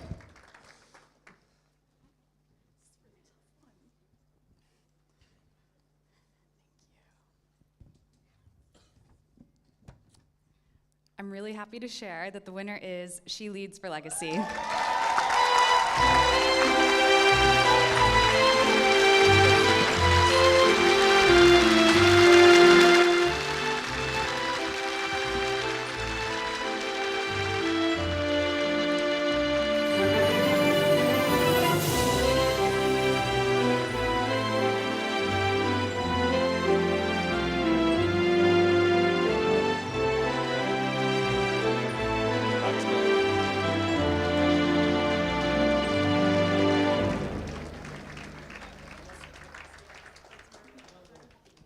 Congratulations.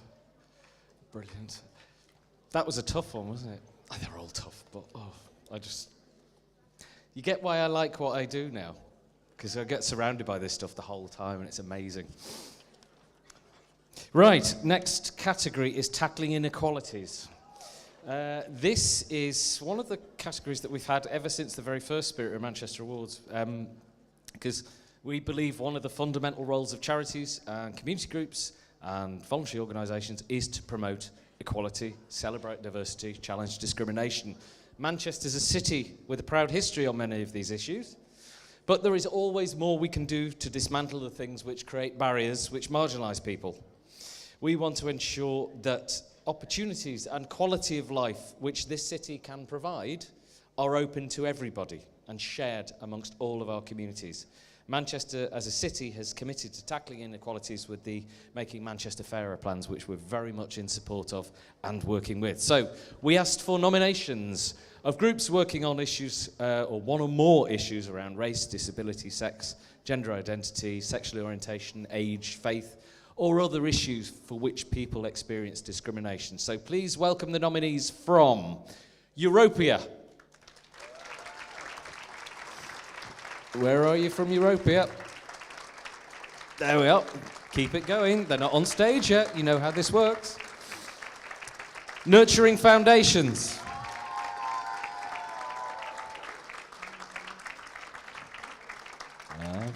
Have we got people coming up? Here they come.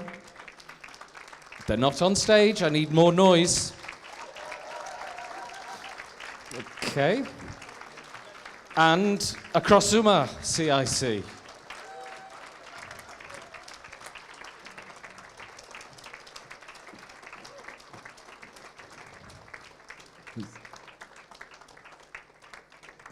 Keep going. They're not on stage. I'll tell you when you can stop. Oh, I get very headmistressy. Right. Okay, let's play the films.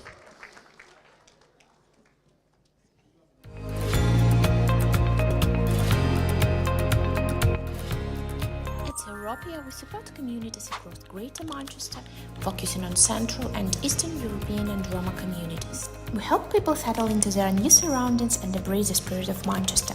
Our team is diverse, with all us having lived experience in migration. This enables us to support people with compassion and understanding.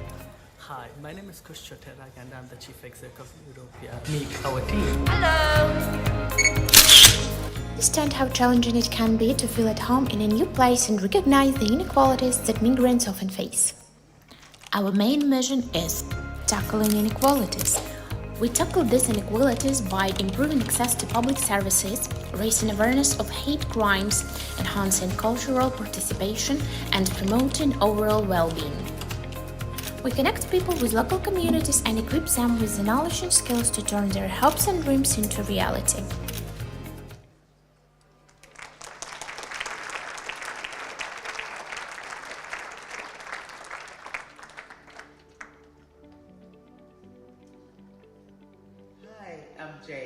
Nurturing Foundation supports mostly deprived communities to tackle inequalities through various culturally appropriate interventions tailored to their needs.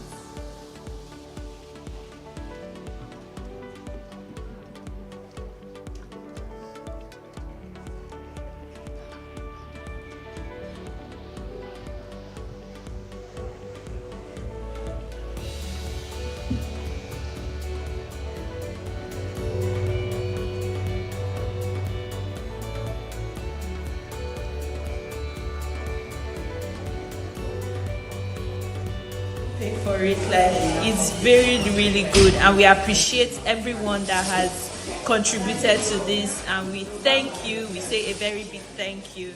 We are happy that this is in our community.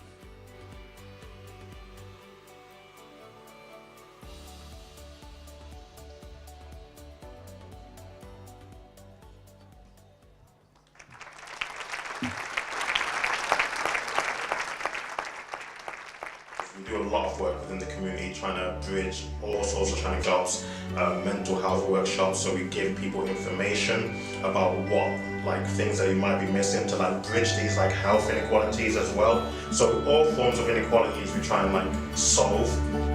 We provide the food, but we also provide more than the food and opportunities as well, and we try to help out any way we can. Try to mitigate cost of living crisis, and we believe happy family will bring about happy community. Happy community will lead to happy society. It's helping us with, like I say,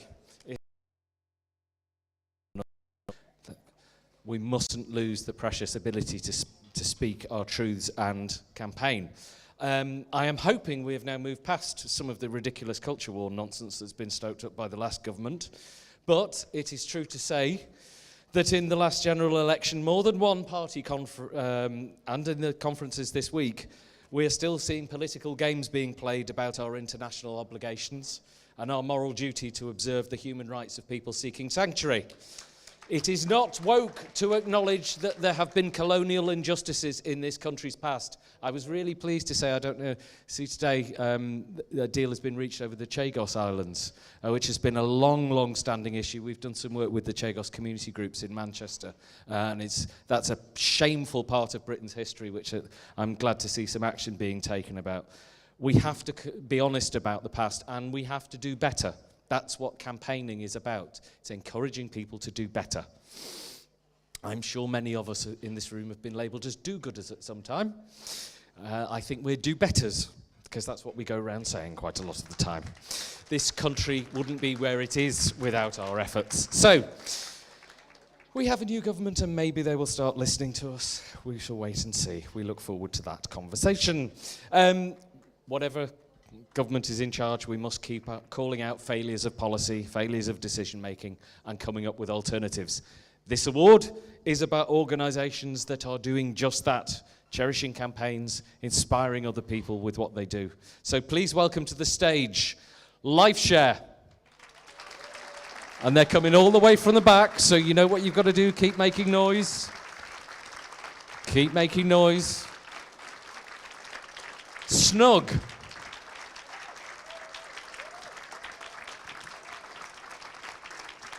Okay, and Future Directions Green Superheroes.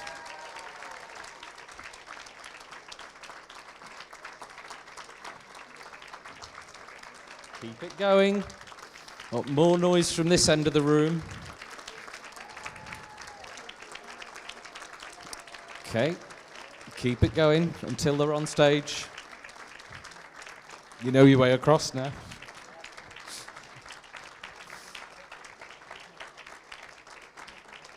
Okay. And let's start up the films.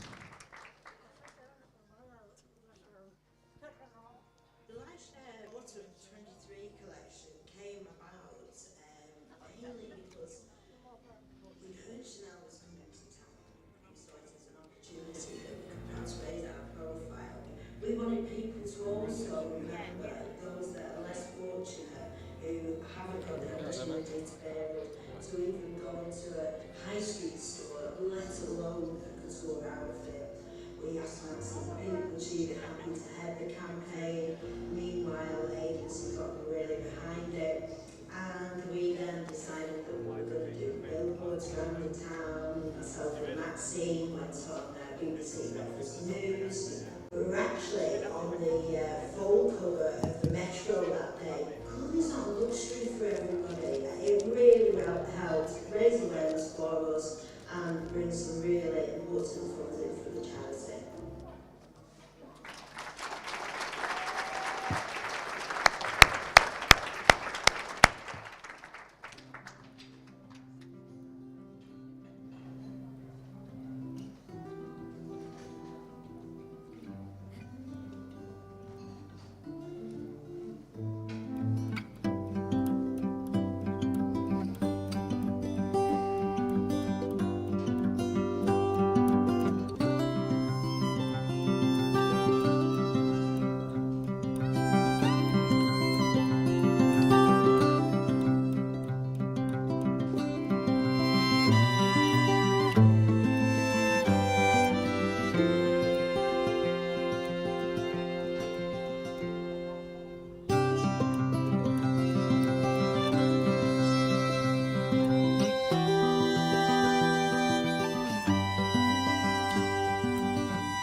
We are the Green Superheroes. Here is our film.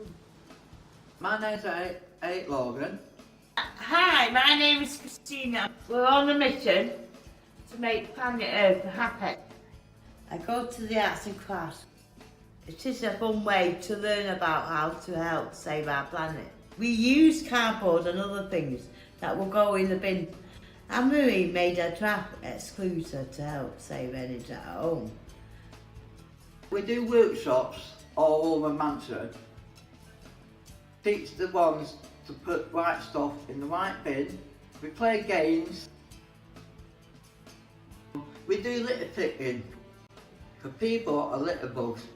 We go around the park picking up all sorts of rubbish. Sometimes you find strange things like dead fish. We've made this cookbook. This book has lots of tips to help prevent food waste. Please, both of us.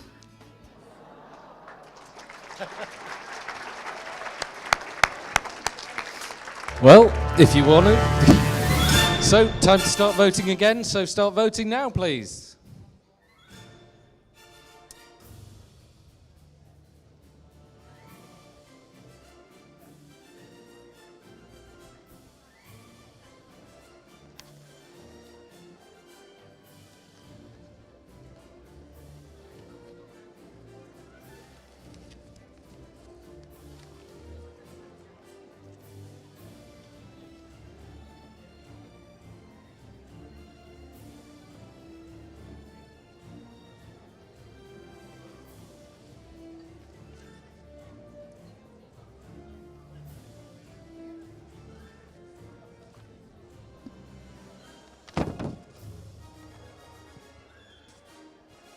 So to announce the winner, I'd like to invite to the stage the Deputy Leader of Manchester City Council, who's got the lead on the voluntary sector, so she's really important to us. Councillor Joanna Midgley.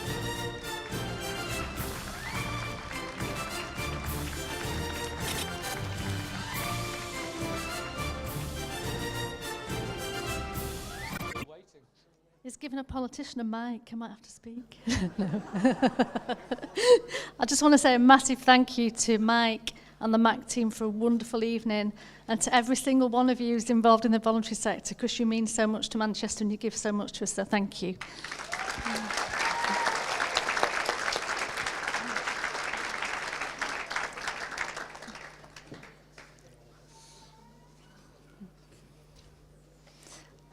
So they were all fantastic campaigns, but the winner is Future Directions Green Superheroes.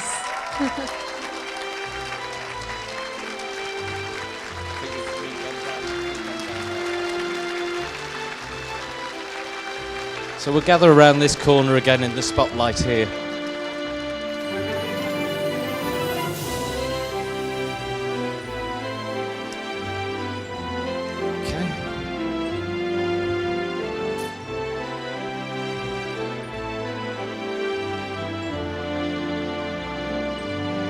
Getting some photos. Go on.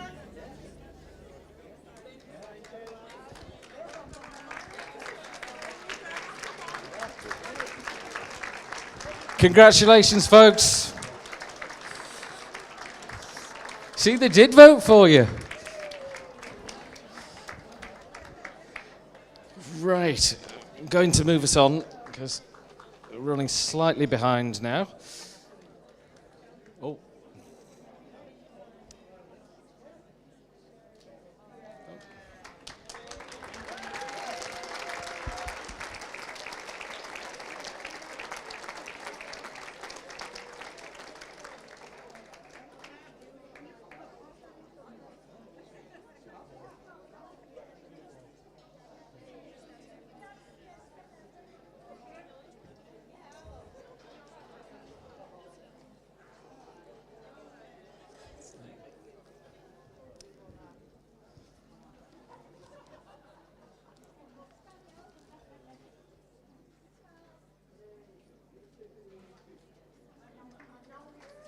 Well done, guys.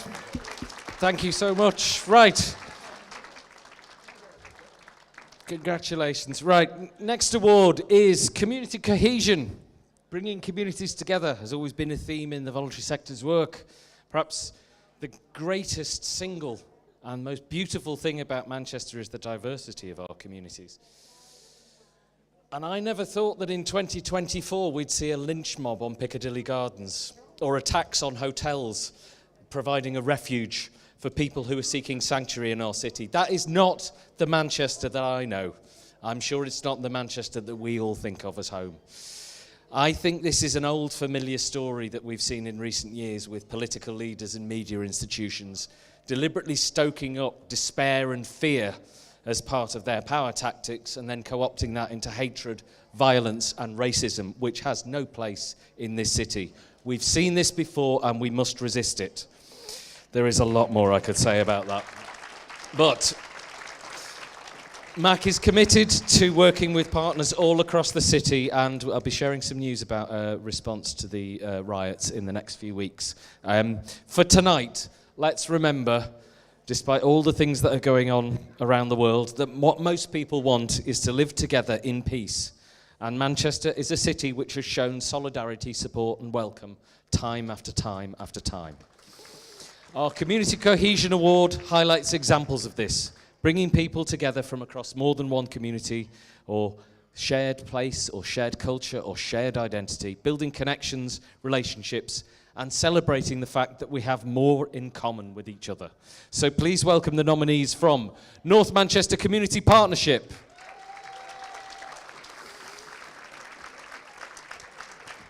Coming up. You can come up that side if it's easier. Steps there. So North Manchester Community Partnership, Tree of Life Centre.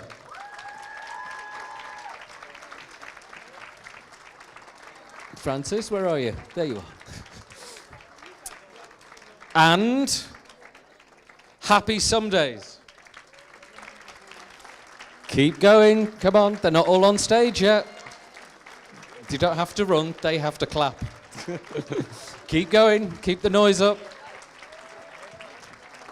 And let's start the films.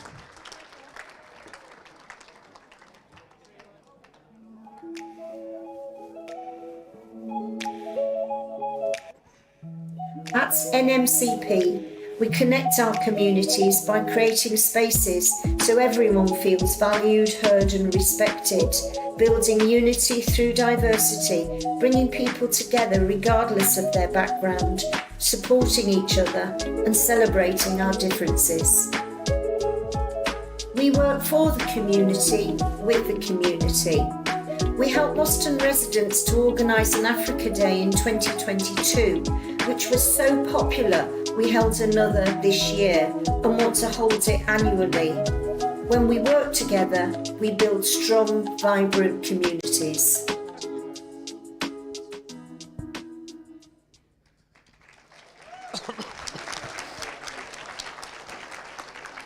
The purpose of the Tree of Life Centre is to minimise poverty and deprivation. In the summer, we have a back-to-school campaign where people are able to access free school uniforms for their children. And throughout the year, we have a community food bank, our well-known and much-loved community cafe, free meals or food that is costed at £1, £2. We also have the furniture reuse project. People can access items that they need at affordable prices, or people are also supported through a referral system. We also have a lot of activities going on in the centre. We have Tai Chi, we have a sewing group, we also have craft and skill sharing. We also have trips. Sometimes we also offer pre-employment support. This is one of the great moments of my life. We have such a diverse range of volunteers here, through ages from 18 all the way up to people in their 80s, from many different ethnic backgrounds and many different reasons for people to come and volunteer here. And without the volunteers here at Tree of Life, it really wouldn't be what it is. Friendship, community, belonging.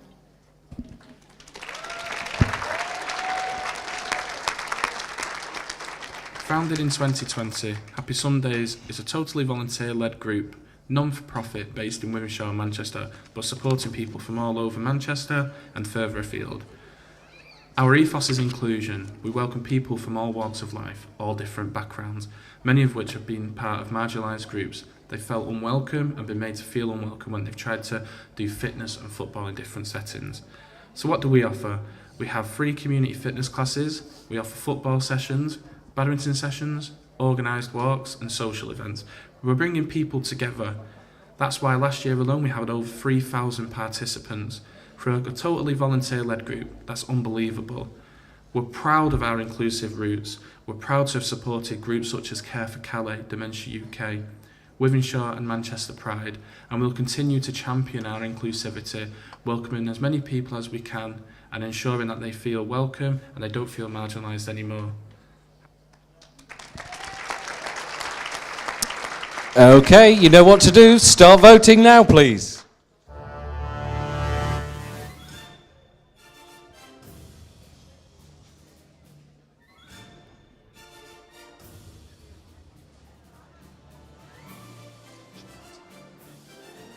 One more after this, and there's no vote for the next one either, so.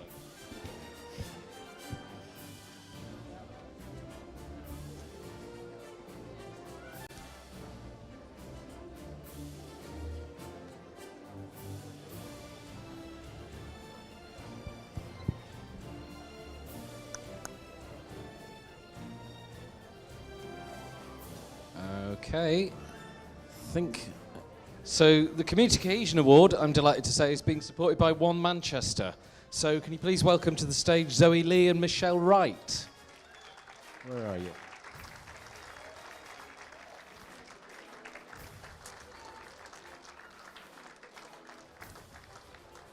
Okay, are we nearly there with a result? Okay. Sorry, I might have timed that wrong. You could be stood here for a minute. Oh no, we're there. He's writing something. Who's doing it? It's very bright.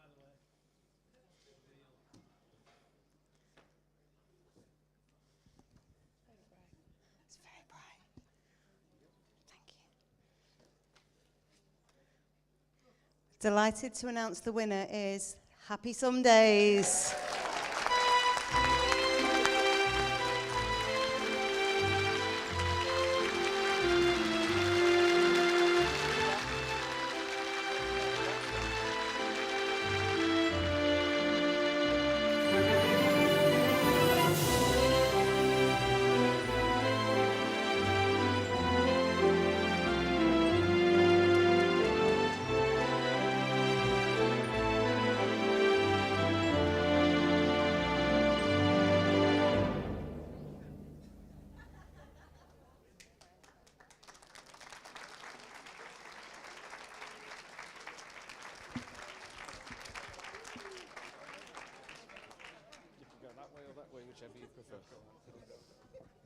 Congratulations, folks. Right.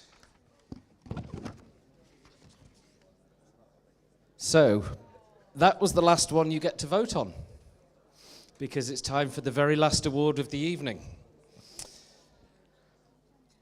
And I'm fascinated to see how this one goes, because I don't think, if we've got this right, I don't think the person... So this award is picked outright by the judges. And if this has worked the way we hope it has, somebody is about to get a bit of a surprise. This award is the Dr. Sylvia Award for contribution to the voluntary sector. It's for somebody who embodies all that is best about the enthusiasm, creativity, bringing people together, always wanting to do more, exactly as our dear friend Dr. Sylvia Sham, who won this award in 2015, who was chief executive at YIN for many years, and who sadly left us far too soon in 2016. It's a reminder to all of us that it's important to celebrate the people who inspire us while we have the opportunity. So somebody may be about to get a surprise as we play this film.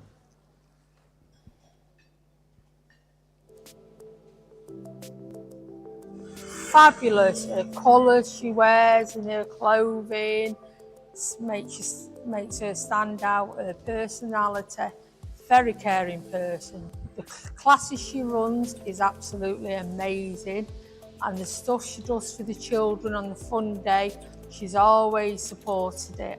I've known Alma for like nearly 19 years. She's an inspiration to a lot of people. She'll always put other people before herself.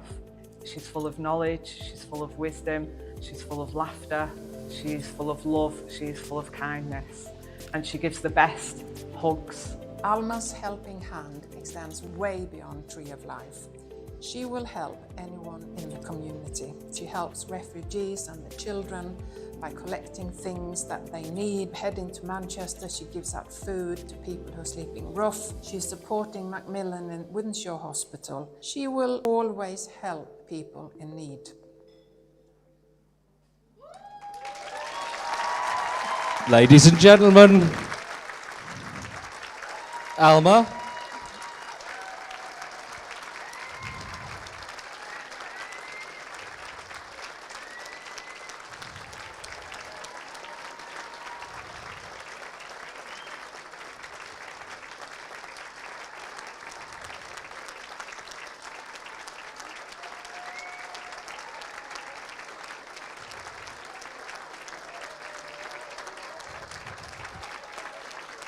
That's two. It's there or there.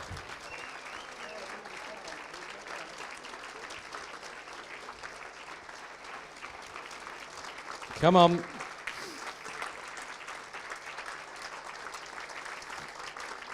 There we go.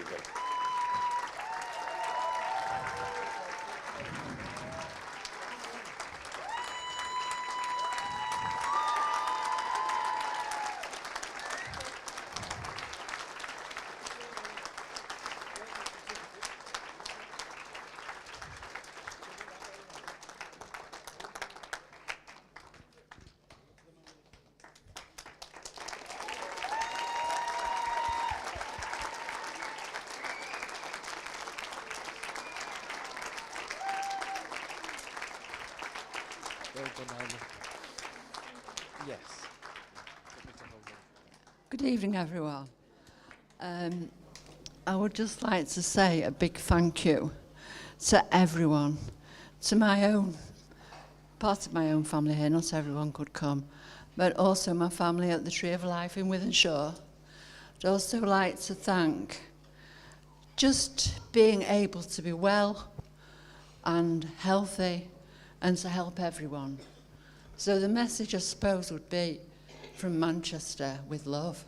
So if you pass on love, it grows. If you hold it in yourself, it won't grow and it won't go anywhere. So pass on love and to be kind, to be very kind, as much as you can, even when you think, I don't want to. Still do it. Still do it, and do it with love. You know, you feel it in your heart. So thank you once again. What a lovely thing to receive.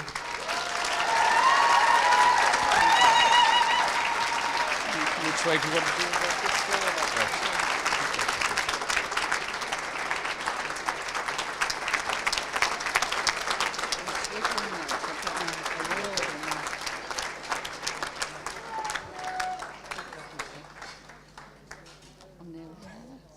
She's showing a bit of leg tonight. Yeah. She's flirting with me on the way down. So, thank you to our Lord Mayor for handing out all those trophies and sitting up with me all night. It's been brilliant getting up and checking with people. Really appreciate that. We do work them hard when they come along to these events, we really do. I'm conscious of the time, so I'm going to suggest, have we got, Millie, are we doing the social media update? Do we want to do anything very quick? I can't hear you. We've got a few. Right, 2 minutes, because we've got raffle prizes to give out, and I can see people are hungry for raffle prizes. So this is my colleague Millie, who's been working behind the scenes with Chris and Zara to check in on all the social media. So over to you, Millie. Hi everyone. Yeah, just a few messages from the social media. So first we have Samantha, who said, "Please tell Dave Fisher his family is so proud of his hard work and dedication."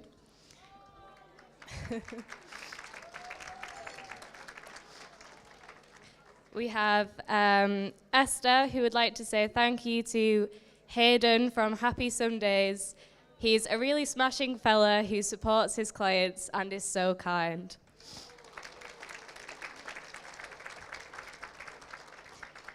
And just one more to keep it quick.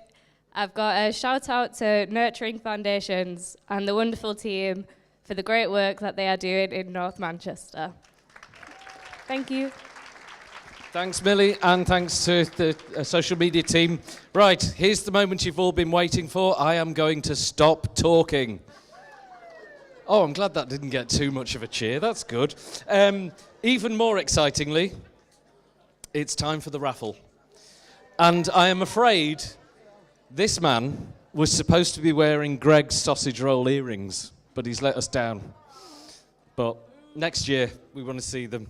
So please welcome the Deputy Chief Exec of MAC, Mr. Martin Preston. Thanks, Mike. I can see you there, Pauline. Right, very briefly. In 3 days' time, this will be an anniversary for Mike. 21 years he's been at MAC. As a 45-year-old, he started work. No, he didn't. He had a great big bushy beard when he was 16. Anyway, can we all put our hands together for Mike for a fantastic bit of comparing? Cheers, Mike. And I know it's been said, but a massive thanks to the MAC team, everybody who's mucked in as ever. Fantastic effort. Look at the end product. Let's do it then. 19 prizes. I'm going to try and rattle through these. Pauline's going to go around and ask different people, so there's no fixing here, by the way, because I have got some tickets. Right, so the first one is a bag of chocolate, and the number is... Green 174. Put your hand up if it's yours. We have a winner over there. Can we rapidly... There you go. Zainab. Number 2, second prize. If you've not had enough cake today, this is Hey Little Cupcake, and it's a £12 voucher for anything you like. It's an independent bakery in Manchester. It's got something in central Manchester, also in the Trafford Centre. Where is... there she is, Pauline. What number? Pink 200. Has anybody got pink 200 on this table? This lady. Don't worry, we'll bring the prizes to you. Next, we've got, and it's a free 4-player game and 4 tickets for free drinks from Noops. And this is at the Electric Game Box in the Arndale. Basically, I think it's like a virtual reality type thing. you'll hear, I'm going to say it once. So when you hear noops, because we put a few, we got that many vouchers off them that we put them together, and basically it's quite an upmarket chocolate drink establishment in Manchester. So they use 20 different types of chocolate. If you don't like chocolate, I wouldn't go there. Right, where is she now? What? Green 3.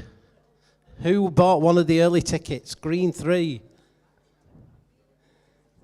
Anybody? Oh, Sarah.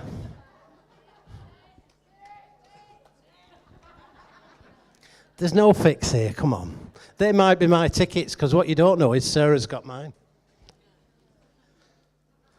Right, we've now got, for Junkyard Golf, it's 2 tickets and 2 drinks. They are alcoholic, unlike what we've had today. And what have we got, Pauline? Green 5. Green number 5. Have we got a winner? It's Sarah. What have you got? Green 5. Not anymore. What happened to it? Did you eat it? Are we going again with that one? Can we have another ticket, please, Pauline?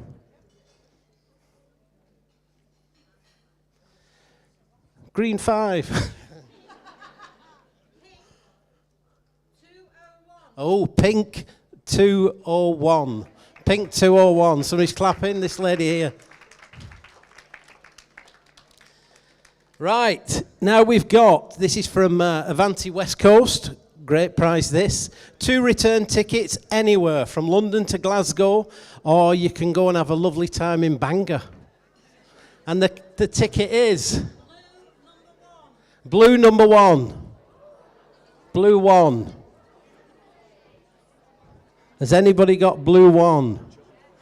Is it John? That's a fix. He only bought 1 ticket. Tight. Right, next we've got a voucher for a celebration cake and 2 tickets. Guess where from? For free drinks at Noop. And this is from La Chouette. And that's in Didsbury. Don't know, I can't even say it. And the ticket number is? Green 156. Green 156. That gentleman over there, I think, with his hand up, is it? No, lady, I apologise. I could only see an arm. My excuse is we've got blinding lights. You literally cannot see anything up here. Yeah. Well, 50-50. Now we've got a £25 voucher and 2 free drinks. Guess where from? Noops. And this is Fred Aldous, which is a really fancy craft shop in the Northern Quarter. You'll probably know what it is. And the ticket is? Green 160. Green 160. Anybody got green 160? It's the man again. I do apologise, madam. You can beat me after. Have I done that? Oh, I've not. I've missed one out. It doesn't matter. It's coming up. Right, I'm going to do this one. 2 tickets for the David Hockney exhibition at the Factory International. And it's going to take place in December. £25 each, these. And the winning ticket is Blue 248. Blue 248. We've got a winner.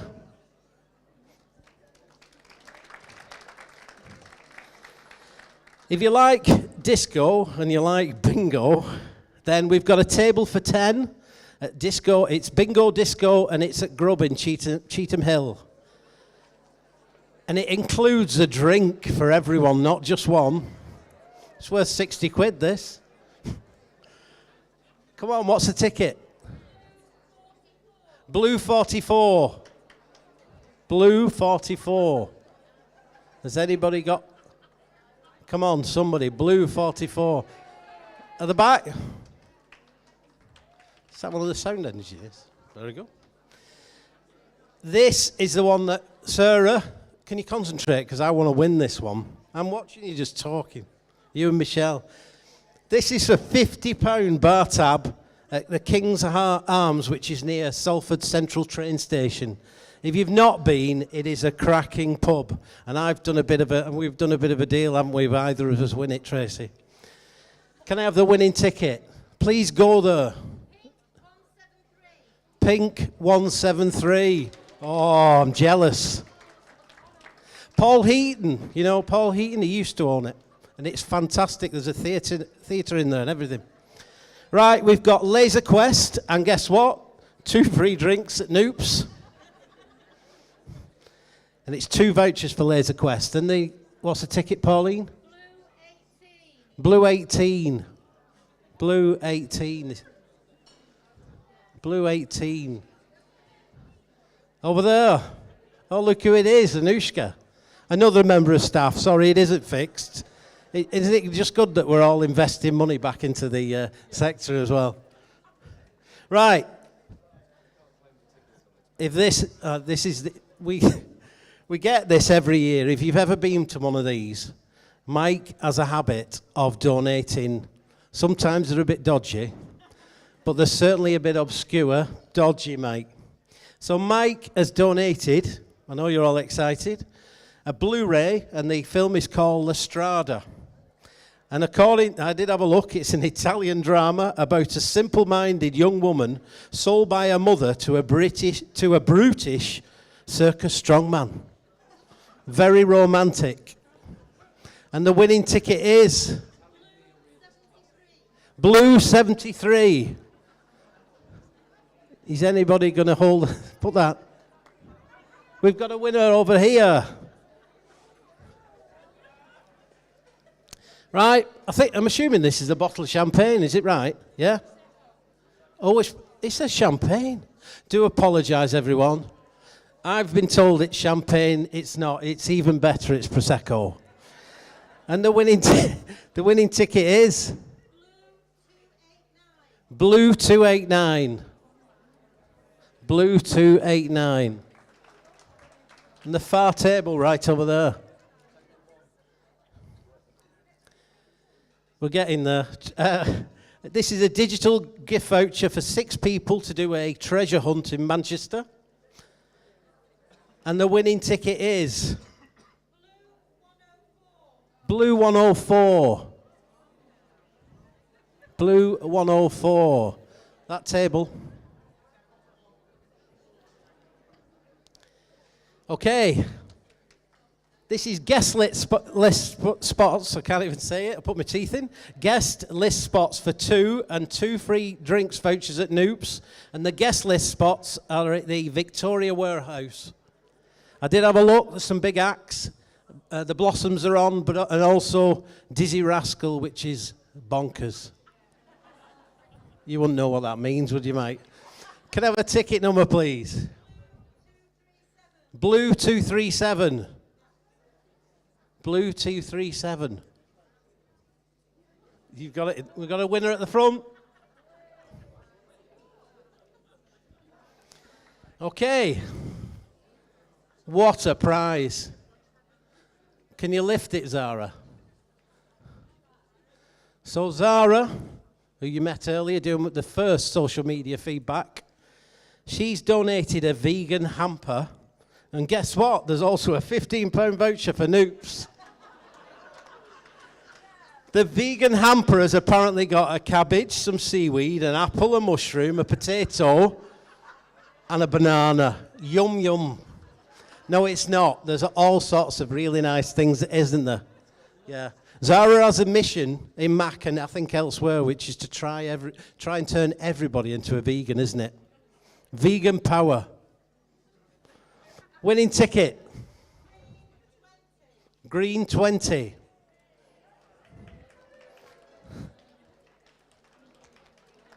Look at that, hand delivered by Zara. Don't let her stay with you because she'll just keep talking about veganism.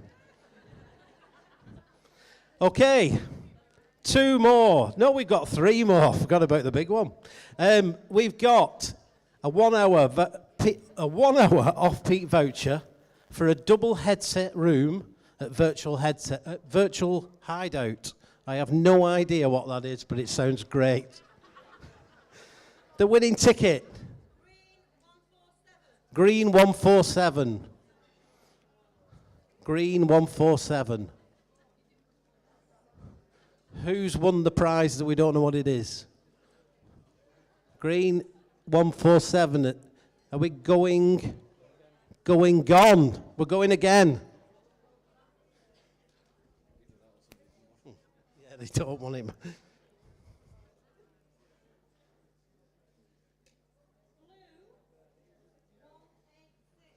Blue 186. That table there. Right. Now we've got, this is an arts package from Nadia Kawafi and Stanley Chow. It's basically 3 art prints from Nadia and 2 signed pieces from Stan. They are genuinely really nice. I'm jealous whoever wins these. So, because you could basically turn your front room into a gallery and then charge people to come and see it. And the winner is Green 81. Is it Elaine? There you go. Elaine is a well-known art lover, aren't you, Elaine? Oh, is it? Are we going again with that one? Right, I'm going to do that one. I've just been informed that one of the prizes is being drawn again. And this is the one we're going back to, the electric game box. And also, which is 4 tickets and free drinks from anybody know where? Noops, thank you. It is. They've done well, Noops, haven't they? Everybody will be going there. What is it? Right, ticket, please. Pink 25. Pink 25. Is it going again? Pink 25. Is it Richard? Lycra Man, everyone. Round of applause. He's fast and he wears very tight outfits. Thank you, Richard. Right, this is the penultimate. This is the big one you've all been waiting for. It's a Greggs voucher. Woo! It's £20 from Greggs. You know this massive this massive bakery chain that makes absolute fortunes, but we always get a voucher. The interesting thing with this is, because we've had them quite a while, haven't we? I always try and work out how many sausage rolls. That's the link to the earrings. How many sausage rolls it would buy. And what it shows to me is it's gradually gone down and down and down. Inflation-wise, the price of pasties. If you don't know or you can't guess, I'm from Wigan. What's Wigan famous for? Hey! Anyway, I worked it out. It's £1.25 for a sausage or a vegan roll, of which Mike loves them. He models them all the time. And it will buy you 16, come on, 16 sausage rolls. What a party. Get all your friends round. Amazing. What a Christmas. I don't know, what would you drink with a sausage roll? Yes. Unfortunately, this is the only one that doesn't come with a Newts voucher. So, there you go. Anyway, last one. Come on. Who's won the ultimate prize? Blue 499. Sausage rolls. It's that gentleman over there. Congratulations. The most popular man in the house. There he is. Ladies and gentlemen, please put your hands together for the legend that is Martin Preston. Right, and now we are going to do the special prize, which is, how are we describing it today? We get the, you'll know if you've been to one of these. We put together a package which we call a great night in. It includes the main things, obviously a Netflix voucher so you can get movies, but you've got some pop, crisps. There's no nuts, thank goodness. We've got chocolates, biscuits, and some party ring minis. How about that? Who's the winner? This is the one where everybody's in the draw. Who's got the box? Mike's got it. All of them are in date, by the way, because we have been accused of just putting any old crap in it. This is all in date. Jane Carroll.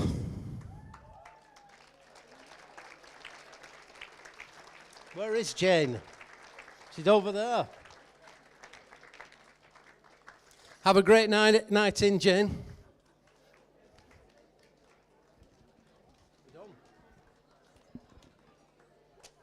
That's it. Thank you very much, everybody. Spirit of Manchester Awards number 12 is now done. I would just like to say thank you to the incredible staff and trustees of MAC.